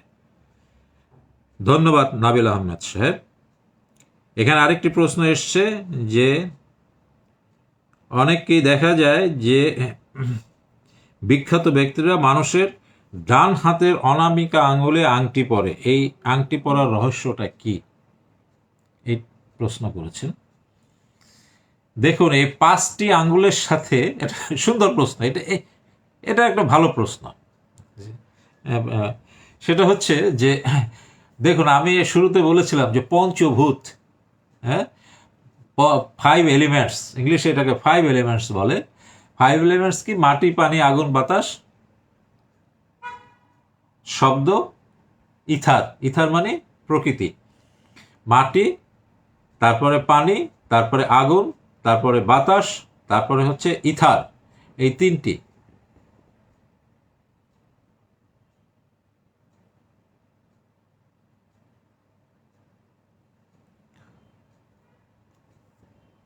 এই যে 3টি বস্তুর সাথে আপনার এই হাতের সাথে, এই ফিঙ্গারের সাথে একটা কানেক্টেড আছে, সেই জন্য দেখবেন পৃথিবীর সর্ব কাজের সাথে এই হাতের একটা ব্যবহার আছে, সব কাজের সাথে হাতের একটা ব্যবহার আছে। আপনি যদি এই পঞ্চভূত কিভাবে কাজ করে সেইটা বুঝে, এই 5 এলিমেন্টসের সাথে আপনার দেহের কখন কোন এলিমেন্টস অ্যাক্টিভ আছে সেটা বুঝে সেই আঙ্গুলকে ব্যবহার করে আপনি যদি লেখালেখি করেন, তাহলে আপনার সেই পারফরমেন্স অনেক ভালো হবে। কি বুঝতে পেরেছেন? তো যাই হোক, আপনার প্রশ্নের উত্তরটা হচ্ছে এই 5 এলিমেন্টস 1 2 3 4 5 এক একটা ফিঙ্গারের সাথে এক একটা এলিমেন্টসের কানেকশন আছে। আপনি যদি এই এলিমেন্টসগুলো বুঝে যদি ব্যবহার করতে পারেন, তাহলে আপনি উপকৃত হবেন শারীরিকভাবে, মানসিকভাবে। আর যদি না বোঝেন, বোঝার দরকার নেই। প্রতিদিন সকালবেলা এই যে এটা করেন, প্রতিদিন সকালে, হ্যাঁ, 5 মিনিট এইটা করেন, তাহলে আপনার বডির এই 5 এলিমেন্টস অ্যাক্টিভ হবে। এই 5 এলিমেন্টসের মধ্যে এই আঙ্গুরটা কোনো একটা এলিমেন্টসের সাথে কানেক্টেড, যে এলিমেন্টসটা মানুষের দৈনন্দিন জীবনে সব সময় কাজে লাগে। সেই কারণেই এই আঙ্গুলে আংটি পরা হয়, বিশেষ একটি কালারের আংটি, বিশেষ একটি, সব কালারের আংটি কিন্তু এটা না।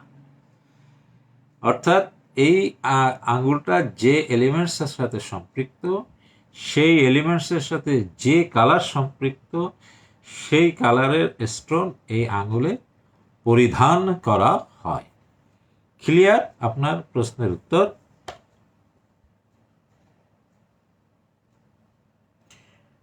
এখানে মাহমুদা চৌধুরী প্রশ্ন করেছেন, আমি কবিতা লিখি, গান লিখি, আবার আধ্যাত্মিক সাধনাও করি, কিন্তু মনটা বেশি কবিতা গানের প্রতি ঝুঁকে থাকে। এ থেকে উত্তরণের উপায় কি, স্যার একটু আলোকপাত করবেন। দেখুন, কবিতা, গান, আধ্যাত্মিক চর্চা সব কাজই হচ্ছে নন ফিজিক্যাল ওয়ার্ল্ডের কাজ, নন ফিজিক্যাল ওয়ার্ল্ডের কাজ। আপনি গান কবিতার থেকে যদি নিজেকে বিমুক্ত রাখতে চান, তাহলে আপনি যখন গান করবেন অথবা আপনি যখন কবিতা লিখবেন, যখন গান করবেন, কবিতা লিখবেন, তখন আপনি যে জিনিসে গান এবং কবিতাকে ট্রান্সফার করতে চান, সেই জিনিস তখন খেয়ালে রাখবেন। তাহলে ধীরে ধীরে ধীরে ধীরে আপনার মন সেই দিকে ডাইভার্ট হতে থাকবে।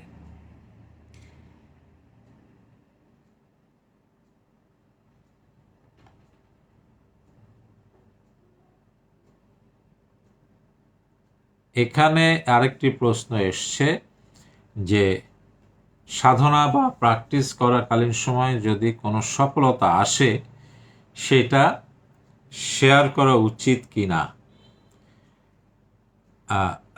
আপনার যদি গুরু থেকে থাকে বা মেন্টর থেকে থাকে, তার সাথে আপনি শেয়ার করতে পারেন। যারা এই জগৎ বিশ্বাস করে না, তাদের সাথে শেয়ার না করাই ভালো। কারণ আপনি তাকে শেয়ার করলেন, সে এমন একটা নেগেটিভ কথা আপনাকে বলে দিল, যার ফলে আপনার মনোজগৎ বিক্ষিপ্ত হয়ে গেল। তখনই আপনার মনোজগতের ভিতরে প্রতিক্রিয়া শুরু হবে, সন্দেহ তৈরি হবে। সেই জন্য না বলাই ভালো। এখানে প্রশ্ন এসছে রেখা পারভিন, আপনাকে তো দেখাই যায় না, ইন্ডাস্ট্রিয়ালিস্ট হয়ে যাওয়ার পরে তো এখন আপনি আমাদের থেকে দূরে সরে গেছেন। এই জগতের সমস্যা হচ্ছে এটাই, অন্যতম সমস্যা হচ্ছে এটাই, যে এই জগৎ থেকে কিছু অ্যাচিভ করার পরে এই জগতের থেকে ডিটাচমেন্ট হয়ে যায়, মূলের সাথে আর সংযোগ আমরা রাখি না। তখন বলা হয় এখন সময় পাই না, অনেক ব্যস্ত। ধীরে ধীরে আবার কি হয়, ওই শক্তিটা ধীরে ধীরে কমতে থাকে। এই জন্যই আধ্যাত্মিক জগতে যত ব্যর্থতা আসবে, স্পিড তত বাড়াতে হয়, যত সফলতা আসবে স্পিড তত আরও বাড়াতে হয়। কারণ ব্যর্থতার সময় স্পিড বাড়াতে হয় ব্যর্থতার থেকে মুক্তি পাওয়ার জন্য, আর সফলতার সময় স্পিড বাড়াতে হয় সফলতাকে ধরে রাখার জন্য। আমরা এই জিনিস বুঝি না, এটাই হচ্ছে সমস্যা। সে যাই হোক, হ্যাঁ, আপনার এক্সকিউজ থাকবেই। ভালো কাজ যখন করবেন তখন শয়তানে ডিস্টার্ব করে, শয়তানে তখন পিছন থেকে ডিস্টার্ব করতে থাকে।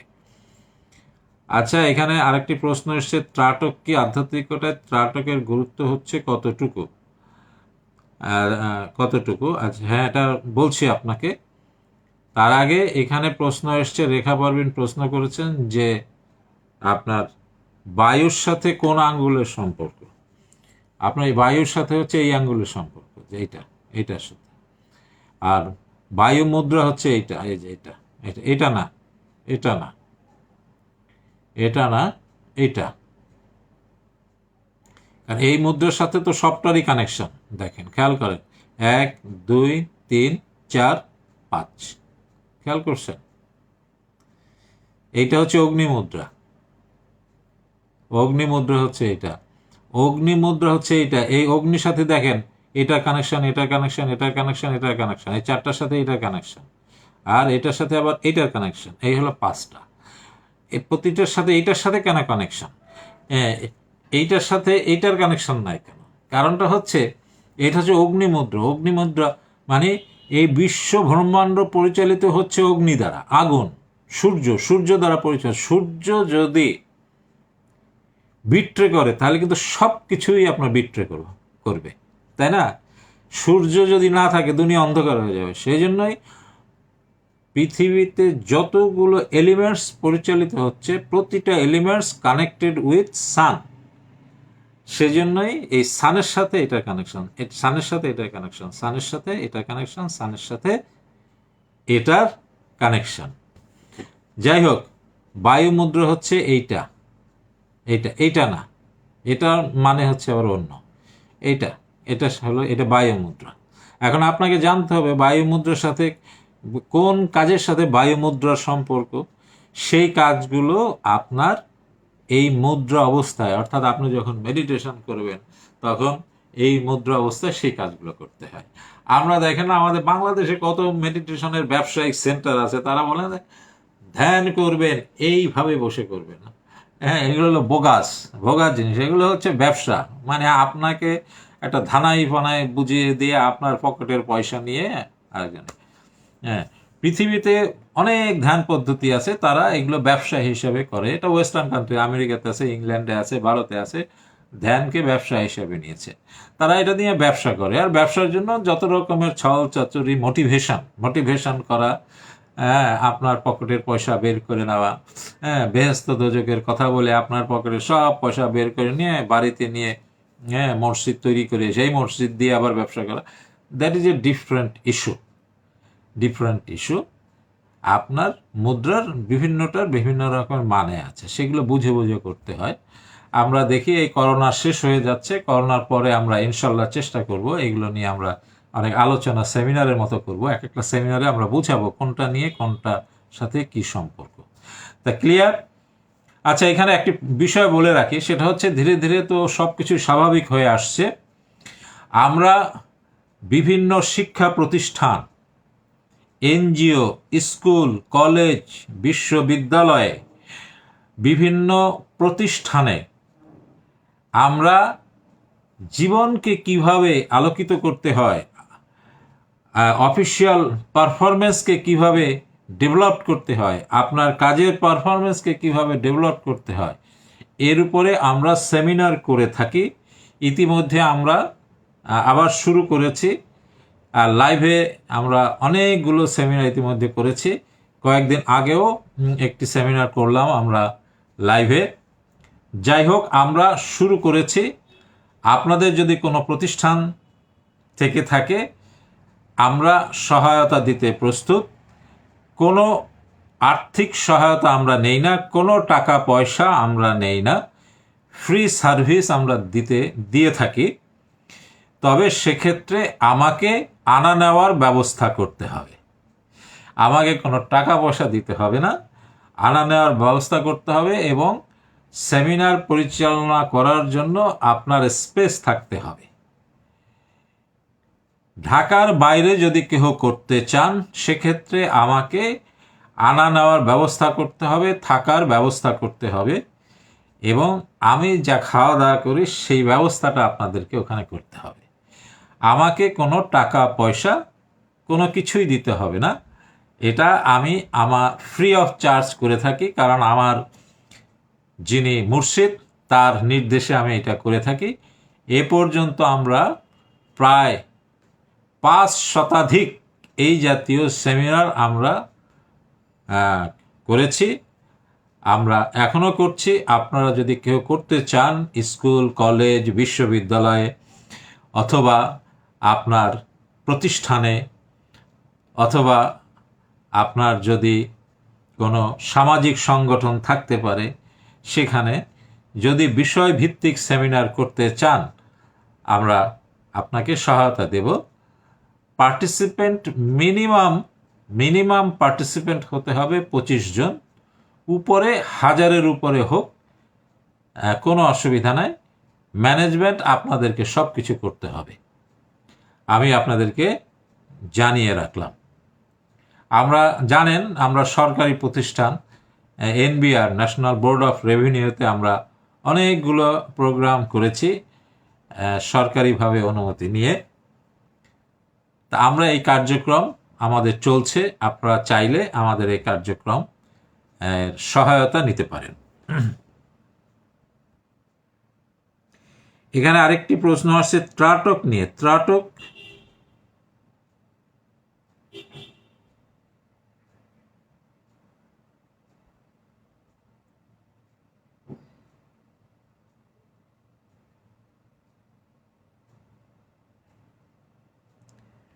এখানে ত্রাটক নিয়ে একটি প্রশ্ন এসছে যে ত্রাটক কিভাবে করব।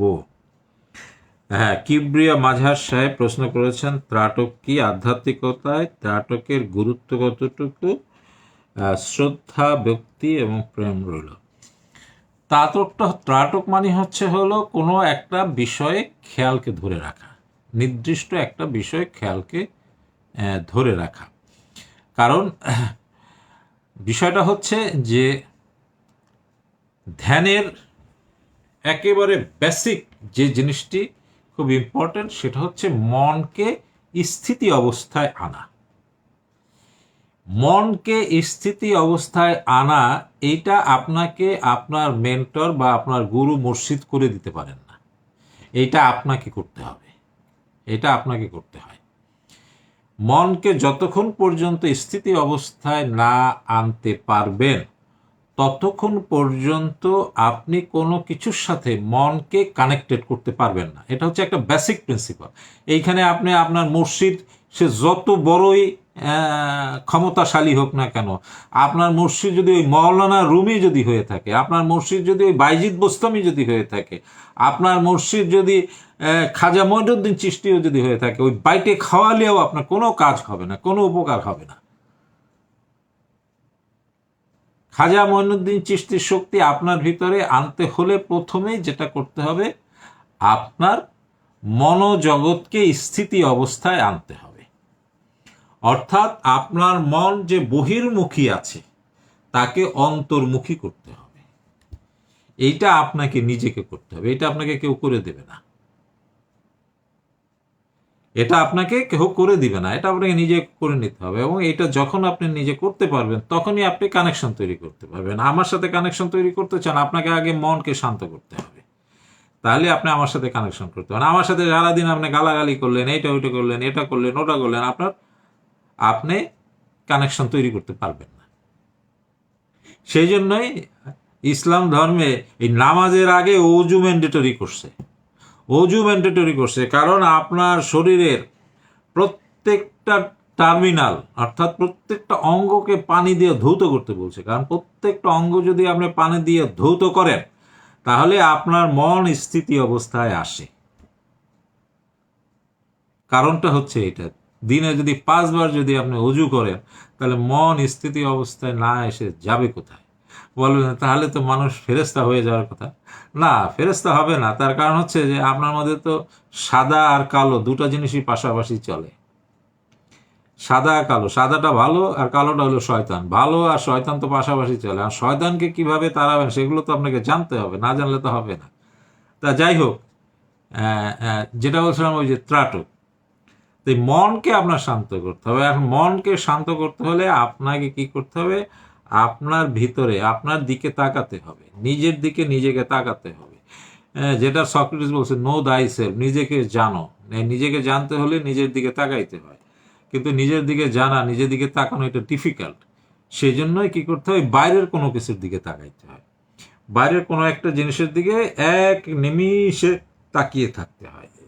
এই এক নিমেষে তাকিয়ে থাকতে থাকতে থাকতে থাকতে আপনি যদি নিয়মিত এইভাবে প্র্যাকটিস করতে থাকেন, তাহলে করতে করতে এক সময় কি হবে, ওই একটা জিনিসে তাকিয়ে থাকার ফলে আপনার ভিতরে যে অভিজ্ঞতা তৈরি হবে, আপনি ভিতরে যে জ্ঞান তৈরি হবে, তার ফলে কি হবে, যখনই কোনো জিনিসের দিকে তাকাবেন আপনার মনটা একাগ্র হয়ে যাবে, অর্থাৎ মনটা স্থিতিশীল হয়ে যাবে। সেজন্যই বাইরে কোনো একটা নির্দিষ্ট জিনিসের প্রতি, নির্দিষ্ট একটা বিন্দুর প্রতি, নির্দিষ্ট একটা আলোর প্রতি প্রতিদিন তাকিয়ে থাকতে হয়, তাকিয়ে থাকতে হয়, তাকিয়ে থাকতে হয়। এইটাকেই বলে ত্রাটক। ক্লিয়ার? ত্রাটক কাকে বলে, ত্রাটকের উদ্দেশ্য লক্ষ্য কি, আমি সব আপনাকে বলে দিলাম। পূর্ণিমার সময় চন্দ্র মেডিটেশনের ব্যাপারে কিছু বলুন। আপনি পূর্ণিমা রাতে ধ্যান করবেন সোজা বসে বসে। ধ্যান কিভাবে করতে হয় এগুলো নিয়ে বিস্তারিত আলোচনা আছে, আপনি ফেসবুকে দেখবেন, আমার লাইভে আছে, অনেক আলোচনা আছে। ধ্যান করার কতগুলো নিয়ম পদ্ধতি আছে, শারীরিক কতগুলো কাঠামো আছে, ওইগুলোকে ঠিক রেখে ধ্যানে বসতে হয়। সেটা করে আপনি পূর্ণিমা রাতে ছাদে বসে ধ্যান করবেন, পূর্ণিমার আলোতে অবগাহন করবেন। আপনি সোজা কথা হইল, পূর্ণিমার রাতে ছাদে যে গান গল্প করেন, কত কিছু করেন না, করেন, কারণ আপনার মন চায়। আর ওই একই কাজই আপনি করবেন, ধ্যানে বসে করবেন। কারণ ধ্যানে বসে করলে হয় কি, তখন আপনার মনটা আরো ওপেন হয়ে যায়। ওপেন হয়ে গেলে কি হবে, ওই যে গুনগুন করে গান, তার ফলে যতটুকু ধারণ করতে পারবেন পূর্ণিমার শক্তিকে, আপনি আরো বেশি ধারণ করতে পারবেন যদি আপনি ধ্যানস্থ অবস্থায় করবেন। তবে মনে রাখবেন, আপনি যদি জীবন থেকে কোনো কিছু ত্যাগ করতে চান, সেইগুলো করবেন অমাবস্যা রাতে। আর জীবনে যদি কোনো কিছু অর্জন করতে চান, তো সেটা করবেন পূর্ণিমা রাতে। এইটা বুঝে করেন, নাহলে উল্টো হয়ে যাবে। আপনি আছেন অসুস্থ, আর পূর্ণিমা রাতে যেয়ে আপনি ধ্যান করা শুরু করলেন, দেখবেন ওই রোগ যা আসলে ওইটা আবার কিন্তু বেড়ে যাবে। এই জন্য দেখেন না, পূর্ণিমার সময় গায়ে ব্যথা বেশি হয়, হাঁটুতে ব্যথা বেশি হয়, মাথা ধরা বেশি হয়। তার কারণ, যার মাথা ধরা আছে তার মাথা ধরা বেশি হয়, যার পেট ব্যথা আছে তার বেশি হয়। কারণ পূর্ণিমা হচ্ছে রিসিভার, সে দেয়। তা আপনার এখন পেট ব্যথার সময় যদি করেন, তাহলে পেট ব্যথা বেড়ে যাবে। সেই জন্যই যে জিনিস ত্যাগ করতে চান সেগুলো করবেন অমাবস্যা রাতে, আর যেগুলো অর্জন করতে চান সেগুলো করবেন আপনি পূর্ণিমা রাতে। আপনি ব্যবসায় সফলতা অর্জন করতে চান, আপনি কর্মের সফলতা অর্জন করতে চান, আপনি চাকরির সফলতা অর্জন করতে চান, আপনি বেকারত্ব দূর করতে চান, সেই ক্ষেত্রে আপনি পুরো পূর্ণিমার সময় করবেন।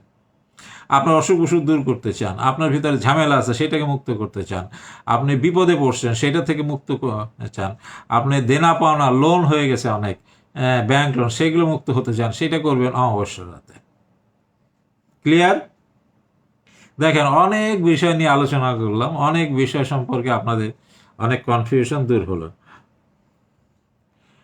মনকে স্থির করার উপায় বললে উপকার হতো। ফারজানা দীপ্তি, ফারজানা দীপ্তির প্রয়োজন হচ্ছে এখন মায়ের প্রয়োজন। মায়ের দিলেই মন স্থির হয়ে যাবে। ফারজানা দীপ্তির সমস্যাই একটা, মনকে স্থির করতে পারে না। প্রত্যেক দিন সকালবেলা ঘুম থেকে উঠে রাত্রে ঘুমাইতে যাওয়ার আগে 1 ঘন্টা করে এই শ্বাস প্রশ্বাসে খেয়ালকে ধরে রাখবেন। শ্বাস প্রশ্বাসে খেয়ালকে ধরে রাখবেন এবং এই শ্বাস প্রশ্বাস খেয়াল করবেন, এবং খেয়াল করবেন ধীরে ধীরে এই খেয়ালটা উপরের দিকে উঠতে উঠতে এইখানে উঠছে, আবার এখান থেকে এইখানে হচ্ছে। 1 ঘন্টা, সকালে 1 ঘন্টা, রাত্রে 1 ঘন্টা, টানা 3 মাস করবেন। আপনার এই মনের সব ব্যারাম আপনার ঠিক হয়ে যাবে।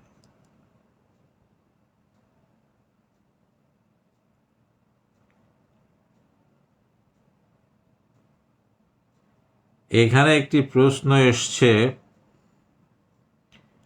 নাজনীন আক্তার প্রশ্ন করেছেন, বাবাজি লতিফায় 7 নম্বর চক্রে নিয়ে কিছু কথা বলেন প্লিজ। আপনার প্রথম প্রশ্নের উত্তর হচ্ছে, আমি তো বাবাজি না, আমি তো কারো বাবা না, আমি কোনো গুরু টুরু না, আমি একজন মডার্ন আধুনিক মানুষ। আধ্যাত্মিকতা জানার জন্য গুরু হওয়ার দরকার নাই, বাবা হওয়ারও দরকার নাই। ওগুলো যারা ব্যবসা ট্যাবসা করেন তাদের জন্য প্রয়োজন, আমার ওগুলো প্রয়োজন নাই। কারণ আমি অনেক সম্পদশালী মানুষ, আমার টাকা পয়সা আল্লাহ অনেক দিছে, আমার এই মেডিটেশন চর্চা করে আমার টাকা ইনকাম করার কোনো দরকার নাই। আমি এই কিছুদিন আগে ফেসবুকে দিয়েছি, আমি 4 টাইমস সেরা ট্যাক্স পে হয়েছি, 4 টাইমস। বাংলাদেশের ওই যে 10 জন ধনী লোক আছে না, ওই 10 জনের চেয়েও আমি এখন ধনী লোক। অন্তত মনের দিক থেকে, সাহসের দিক থেকে আমি অনেক ধনী, তাদের চেয়ে অনেক ধনী। 4বার আমি সেরা ট্যাক্স পে হয়েছি। সো আমার ওই অল্প টাকা থাকলেও ওই 1000 কোটি টাকার সে সমান। তার কারণ 1 টাকারে কিভাবে 100 টাকা বানাইতে হয় ওটা আমি জানি। সো আমাকে ওই বাবা টাবা বলার দরকার নাই। এইটা হচ্ছে আপনার প্রথম প্রশ্নের উত্তর হচ্ছে এটা। আর লতিফায় 7 নম্বর চক্র নিয়ে কিছু কথা বলেন। কিসের জন্য 7 নম্বর চক্র নিয়ে আপনার এত জানার কি প্রয়োজন? 7 নম্বর চক্র হচ্ছে পরমাত্মার চক্র, এটারে বলে পরমাত্মা, লতিফা। আপনার চক্র বলেন না, তাহলে আবার অনেকে বলতে পারবে যে চক্র বলেন কেন, লতিফা বলেন। 7 নম্বর লতিফা, এইটা হলো পরমাত্মা। এইটা লোকেশন হচ্ছে মাথায়, মাথার তালুতে, এই যেখানে ধুক ধুক ধুক ধুক করে, ছোট ছোট বাচ্চাদের দেখেন না ধুক ধুক করে, এই জায়গাটা হচ্ছে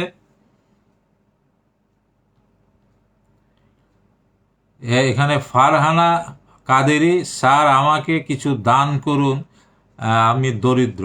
আচ্ছা ঠিক আছে।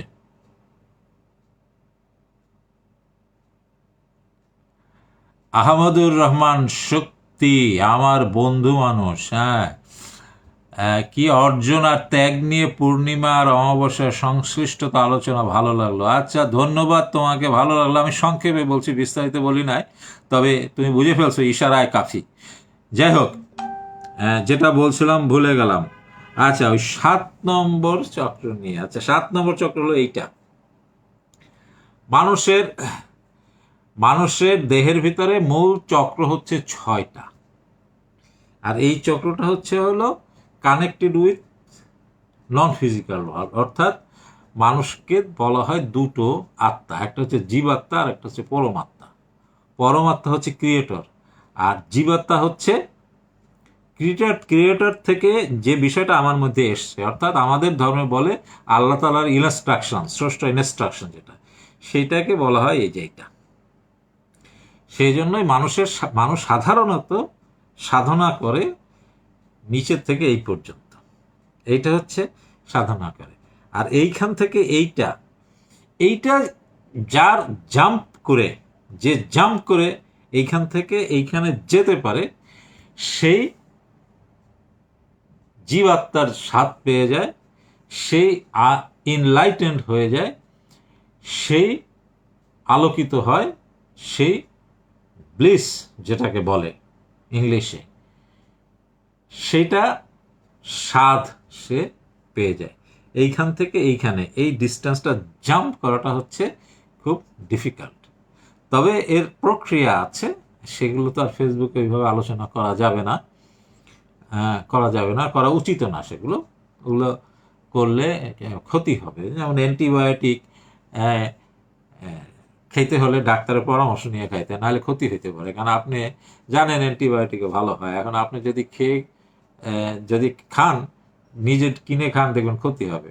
আর ওই একই অ্যান্টিবায়োটিক ডাক্তারের পরামর্শ নিয়ে খান, দেখবেন উপকার হবে। তার কারণ ওই ডাক্তার যখন দিচ্ছে তখন ওই ডাক্তারের এনার্জিটা ওর মধ্যে প্রবেশ করছে, ওই যে এনার্জি প্রবেশ করছে ডাক্তারের, ওইটাই হলো ইনডাকশন, তাওয়াজ্জু বলে ওইটাকে। এইগুলাকে অনেকে তার ধর্ম টর্ম মিলাই টেলায় অনেক রকম ক্যামাফুলেজ করে। যাই হোক, যাক, ওটা আলাদা প্রসঙ্গ, ওটা নিয়ে আমরা এখানে আলোচনা করব না। তা কারণ এইগুলো নিয়ে আলোচনা করলে আবার অনেকে একটু হয়। যাই হোক, এই 7 নম্বর পয়েন্ট হচ্ছে এইটা।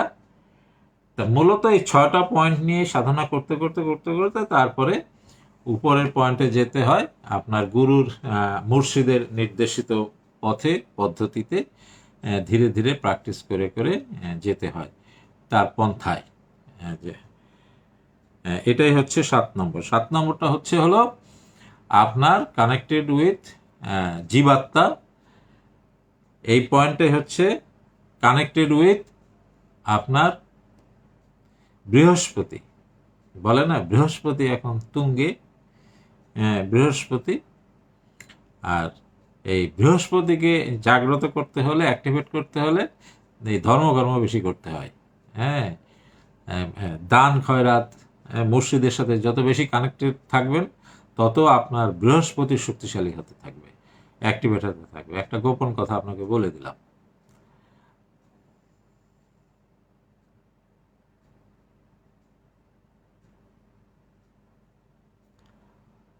হ্যাঁ, এইখানে ভালো ফারজানা কাদেরি আসছেন। হ্যাঁ, আমাকে বলতে হবে স্যার, আমার আগে হতো মাথার তালুতে, এখন তো সব বন্ধ করেছি অজিফা, তাই আমার জানার ইচ্ছে আছে।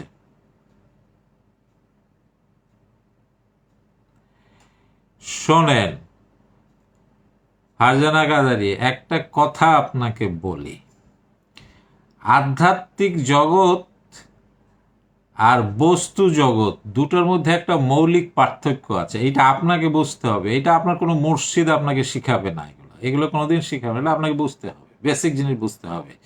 সেটা হচ্ছে আধ্যাত্মিক জগৎ হচ্ছে আমির সাথে সম্পর্ক, আর এই বস্তু জগৎ হচ্ছে বহুর সাথে সম্পর্ক। আধ্যাত্মিক জগৎ হচ্ছে আমির সাথে আমার সম্পর্ক, আর বস্তু জগৎ হচ্ছে আমির সাথে অনেকের সম্পর্ক।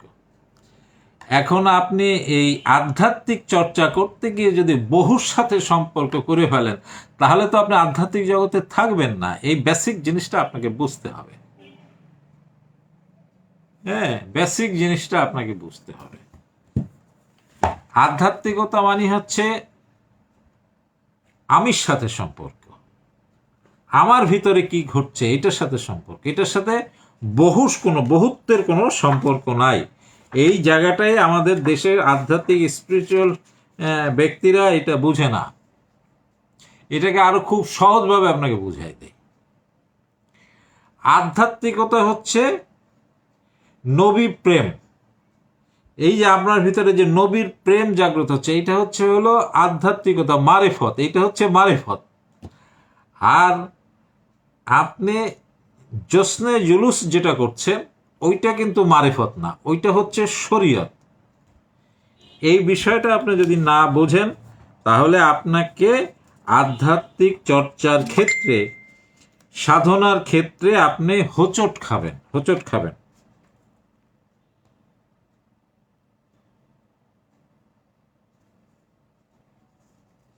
আমার মনে হয় আপনি সংক্ষেপে আমি কি বলতে চাচ্ছি আপনি এটা বুঝে গেছেন।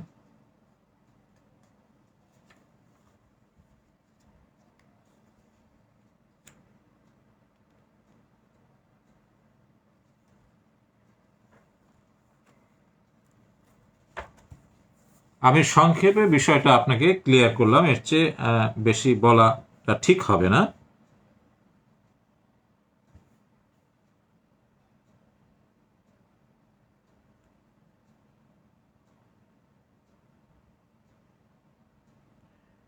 এখানে একটা সুন্দর বিষয় আসছে, নীলুফার বেগম নীল। নিজেকে আয়নায় দেখে দেখে মন স্থির করা যাবে কি?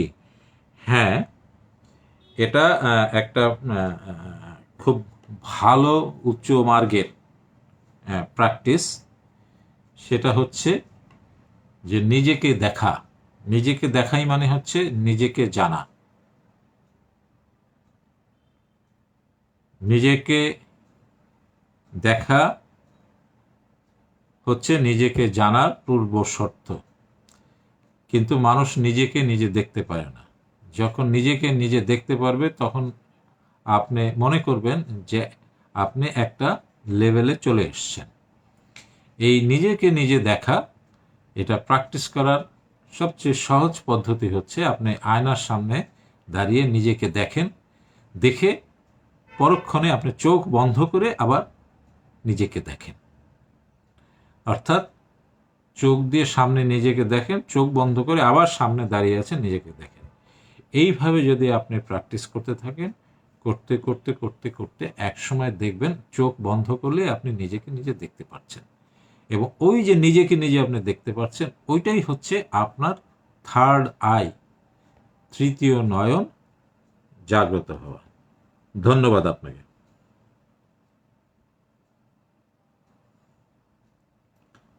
ফারহানা কাদেরি আরেকটি প্রশ্ন করছেন, স্যার আমাকে কিছু দান করুন, আমি দরিদ্র। আপনি কি ধরনের ভিক্ষুক সেটা আমাকে একটু আগে জানতে হবে, কারণ দরিদ্র তো দুই রকমের আছে। একটা হচ্ছে জাগতিক দরিদ্র, যারা ভিক্ষাবৃত্তি করে খায়, আর একটা দারিদ্র হলো যারা আধ্যাত্মিকভাবে দরিদ্র। আধ্যাত্মিকভাবে যারা দরিদ্র তারাও ভিক্ষাবৃত্তি করে খায়। এখন ভিক্ষাবৃত্তি তো দুই রকমের। এইটা তো আগে প্রথমে বুঝতে হবে বা আমাকে বলতে হবে। যেমন ফেরাউন বলেছিল আমি আল্লাহ, আনাল হকও বলেছিল আমি আল্লাহ। কিন্তু দুইজনার এই আমি আল্লাহ বলার মধ্যে একটা পার্থক্য আছে, সেটা তো আগে বুঝতে হবে। ওইটা যদি না বুঝেন তাহলে তো আপনি ওই সানা সন্দেশ আর গোবর দুটাকেই আপনি এক করে ফেলবেন। বুঝতে পেরেছেন? আনাল হকও আল্লাহ বলেছিল আমি আল্লাহ, আর ফেরাউন সেও বলেছিল আমি আল্লাহ। কিন্তু দুই বলার মধ্যে পার্থক্য আছে। কি পার্থক্য আছে সেটা যাই হোক, সেটা আর এখানে আলোচনা করলাম না। তা সেটাই আগে বলতে হবে যে কি ধরনের আপনি দরিদ্র।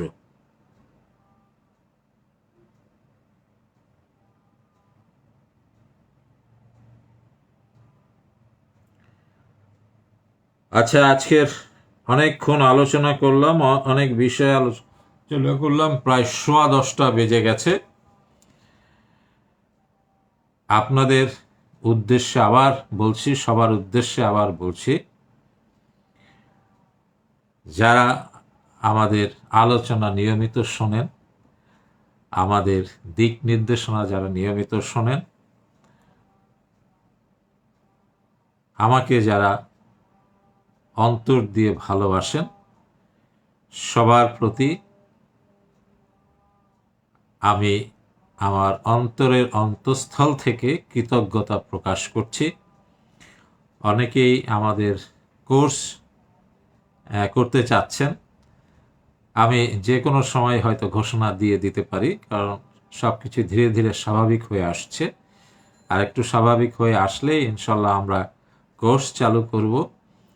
আর যে সমস্ত বিষয়ে ফেসবুকে আলোচনা করা যায় না, তখন সেগুলো আমরা আমাদের বিভিন্ন মজলিসে আমরা সেগুলো নিয়ে আলোচনা করব ইনশাল্লাহ।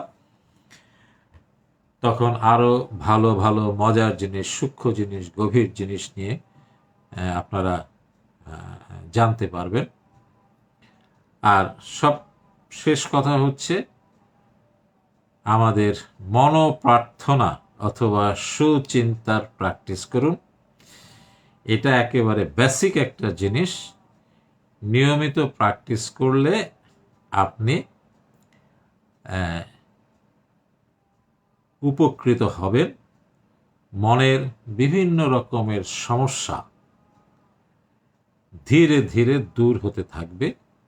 তবে সেক্ষেত্রে যেটা খুব ইম্পর্টেন্ট সেটা হচ্ছে এই মনোপ্রার্থনা বা সুচিন্তাকে লাইফস্টাইলের সাথে সংযুক্ত করতে হবে। একদিন করলাম, 5 দিন করলাম না, আর বললেন আমি ব্যস্ত ছিলাম, অমুক কাজে ছিলাম। করেন, আপনি ব্যস্ত থাকেন, আপনি কাজে থাকেন, আপনাকে তো কেউ নিষেধ করেনি। কিন্তু আপনাকে উপকার পাইতে হলে আপনাকে এটাকে লাইফস্টাইলের সাথে যুক্ত হতে হবে। কিন্তু আপনি সেটা পারবেন না। এই না পারাটাই হচ্ছে মূল কথা। তার কারণ আজকে ফেসবুকে একটা পোস্ট দিয়েছিলাম, আমরা এখন যে যুগে বসবাস করছি এটা হচ্ছে কলিযুগ, আধুনিক যুগ, টেকনোলজির যুগ। এই যুগে 90% মানুষই মিথ্যা কথা বলে, সত্য কথা বলে না। তার কারণ হচ্ছে কলিযুগ, মডার্ন যুগ, টেকনোলজির যুগে নেগেটিভ এনার্জি সবচেয়ে বেশি চলে। কারণ নেগেটিভ এনার্জি সবচেয়ে দ্রুতগামী হয় এবং খুব শক্তিশালী হয় নেগেটিভ এনার্জি। তার কারণ হচ্ছে নেগেটিভ এনার্জি চলে বাতাসের সাথে সাথে, বাতাসের সাথে সাথে নেগেটিভ এনার্জি চলে।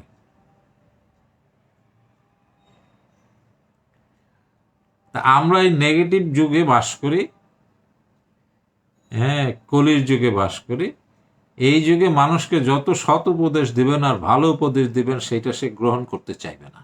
এটাই হচ্ছে বাস্তব সত্য কথা। তারপরেও বলে যেতে হবে। এটাই হচ্ছে সরফরাজ সাহেব, আপনাকে আরো দু একটা জিনিস, আজকে একটা জিনিস তো বললাম, আরো দু একটা জিনিস আমি বলে দেবো ইনশাল্লাহ 2-1 দিনের মধ্যে। আমি একটু ব্যস্ত থাকার কারণে আপনার সাথে যোগাযোগ করতে পারছি না। তো এই যুগে মানুষ গ্রহণ করতে চায় না, পারে না, এটা সমস্যা।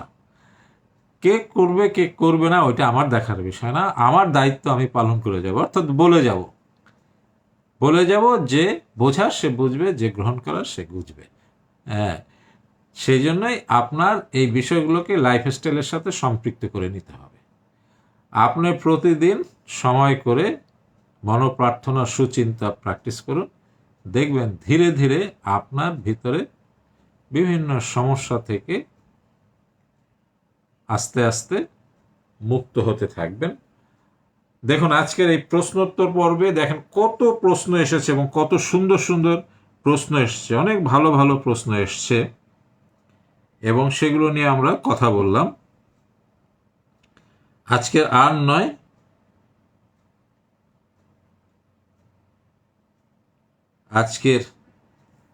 আর নয় এখানে আমি সমাপ্ত করব। আমি একটা ঘোষণাও দিয়েছি, আমরা যে সেমিনার করি সেই বিষয়ে আপনাদের আত্মীয় স্বজন, বন্ধু বান্ধব, যাদের প্রতিষ্ঠান আছে, শিক্ষা প্রতিষ্ঠান বা ব্যবসায়িক প্রতিষ্ঠান বা সামাজিক প্রতিষ্ঠান আছে না, অনেক রকম সামাজিক সংগঠন আছে। আপনারা যদি আপনাদের মনোজগৎকে শক্তিশালী করার জন্য, নিজের পারফরমেন্স ভালো করার জন্য, নিজের দক্ষতা বৃদ্ধি করার জন্য বিভিন্ন বিষয়ে যদি আপনারা সেমিনার করতে চান, আমার সাথে যোগাযোগ করতে পারেন। আমরা কোনো প্রকার কোনো প্রকার টাকা পয়সা আমরা নেই না, ফ্রি অফ চার্জ করে থাকি। সেক্ষেত্রে ঢাকার ভিতরে হলে আমাকে নেওয়ার ব্যবস্থা করতে হবে, আমাকে আবার পৌঁছে দেওয়ার ব্যবস্থা করতে হবে এবং আপনাদের রুম থাকতে হবে যেখানে বসে আলোচনা করা যায়। অবশ্যই এসি রুম হতে হবে। আর ঢাকার বাইরে যদি কেউ করতে চান সেক্ষেত্রেও আমাকে আনা নেওয়ার ব্যবস্থা করতে হবে এবং থাকা খাওয়ার ব্যবস্থা করতে হবে সেখানে করতে হবে। তাহলে আমি প্রোগ্রাম করব। আমরা প্রোগ্রাম করার জন্য কোনো প্রকার রিমুনারেশন বা কোনো অর্থনৈতিক সাহায্য আমরা নিয়ে থাকি না। তাহলে আজকের মতো এখানে মাকসুদ আক্তার আছেন, উনি নিয়মিতভাবে আমাদের লেকচার শোনেন। তিনি লিখেছেন অনেক কিছু জেনেছি আজকের স্যার। এই জানার কোনো মূল্য নেই, জানলে আপনি জ্ঞানী হবেন, এটাকে প্র্যাকটিসে আনতে হবে। এবং আমি জানি আপনি নিয়মিত প্র্যাকটিস করেন এবং ঘন ঘন প্র্যাকটিস পরিবর্তন করবেন না, এটা আরেকটা জিনিস জেনে রাখুন। ঘন ঘন প্র্যাকটিস পরিবর্তন করবেন না, একটা প্র্যাকটিস অন্তত 3 মাস এক নাগারে করে যাবেন। 3 মাস 3 মাস অথবা 4 মাস এক নাগারে প্র্যাকটিস করেন। মাহমুদা চৌধুরী, অনেক ধন্যবাদ স্যার, অনেক কিছু জানলাম। আপনাকে অনেক ধন্যবাদ। জান্নাতুল হুদা, গুরুজি আমার কিছু সমস্যা সম্পর্কে ইনবক্স করেছি, প্লিজ জানালে উপকৃত হব। আচ্ছা, আমি দেখব, আজকের তো হবে না, আমি কালকের দেখব ইনশাল্লাহ। দেখে আমি চেষ্টা করব আপনার সাথে কমিউনিকেট করার। তা আজকের এ পর্যন্তই রাখি। অনেক কথা হলো, আপনারা অনেকেই আমার সাথে আজকে কানেক্টেড ছিলেন, সবাইকে আমরা ধন্যবাদ জানাই। জানিয়ে আজকের আলোচনা এখানেই শেষ করি। প্রায় 8:30টায় শুরু করে 9:30 10:30 প্রায় 2 ঘন্টা আলোচনা হয়ে গেল। ও মাই গড, আমি তো খেয়ালই করিনি এতক্ষণ আলোচনা হয়েছে। সরি, আপনাদের অনেকক্ষণ আমি আটকিয়ে রেখেছি, ক্ষমা সুন্দর দৃষ্টিতে দেখবেন। এতক্ষণ লাইভে এইভাবে থাকাটা, এটা তো অনেক কষ্টের ব্যাপার। তা সবশেষে যে কথাটা বলতে চাই, সব সময় ভালো থাকুন। আছি ভালো, আছি বর্তমানে, আছি সত্যে। সবসময় এই মনোপ্রার্থনাটি করুন, নিজেকে ভালো থেকে আরেকটু ভালো রাখার চেষ্টা করুন। এই বলে সবাইকে আন্তরিক ধন্যবাদ জানিয়ে, আন্তরিক মোবারকবাদ জানিয়ে, আন্তরিক সালাম জানিয়ে আজকের আলোচনা এখানেই শেষ করছি। ভালো থাকুন, সুস্থ থাকুন।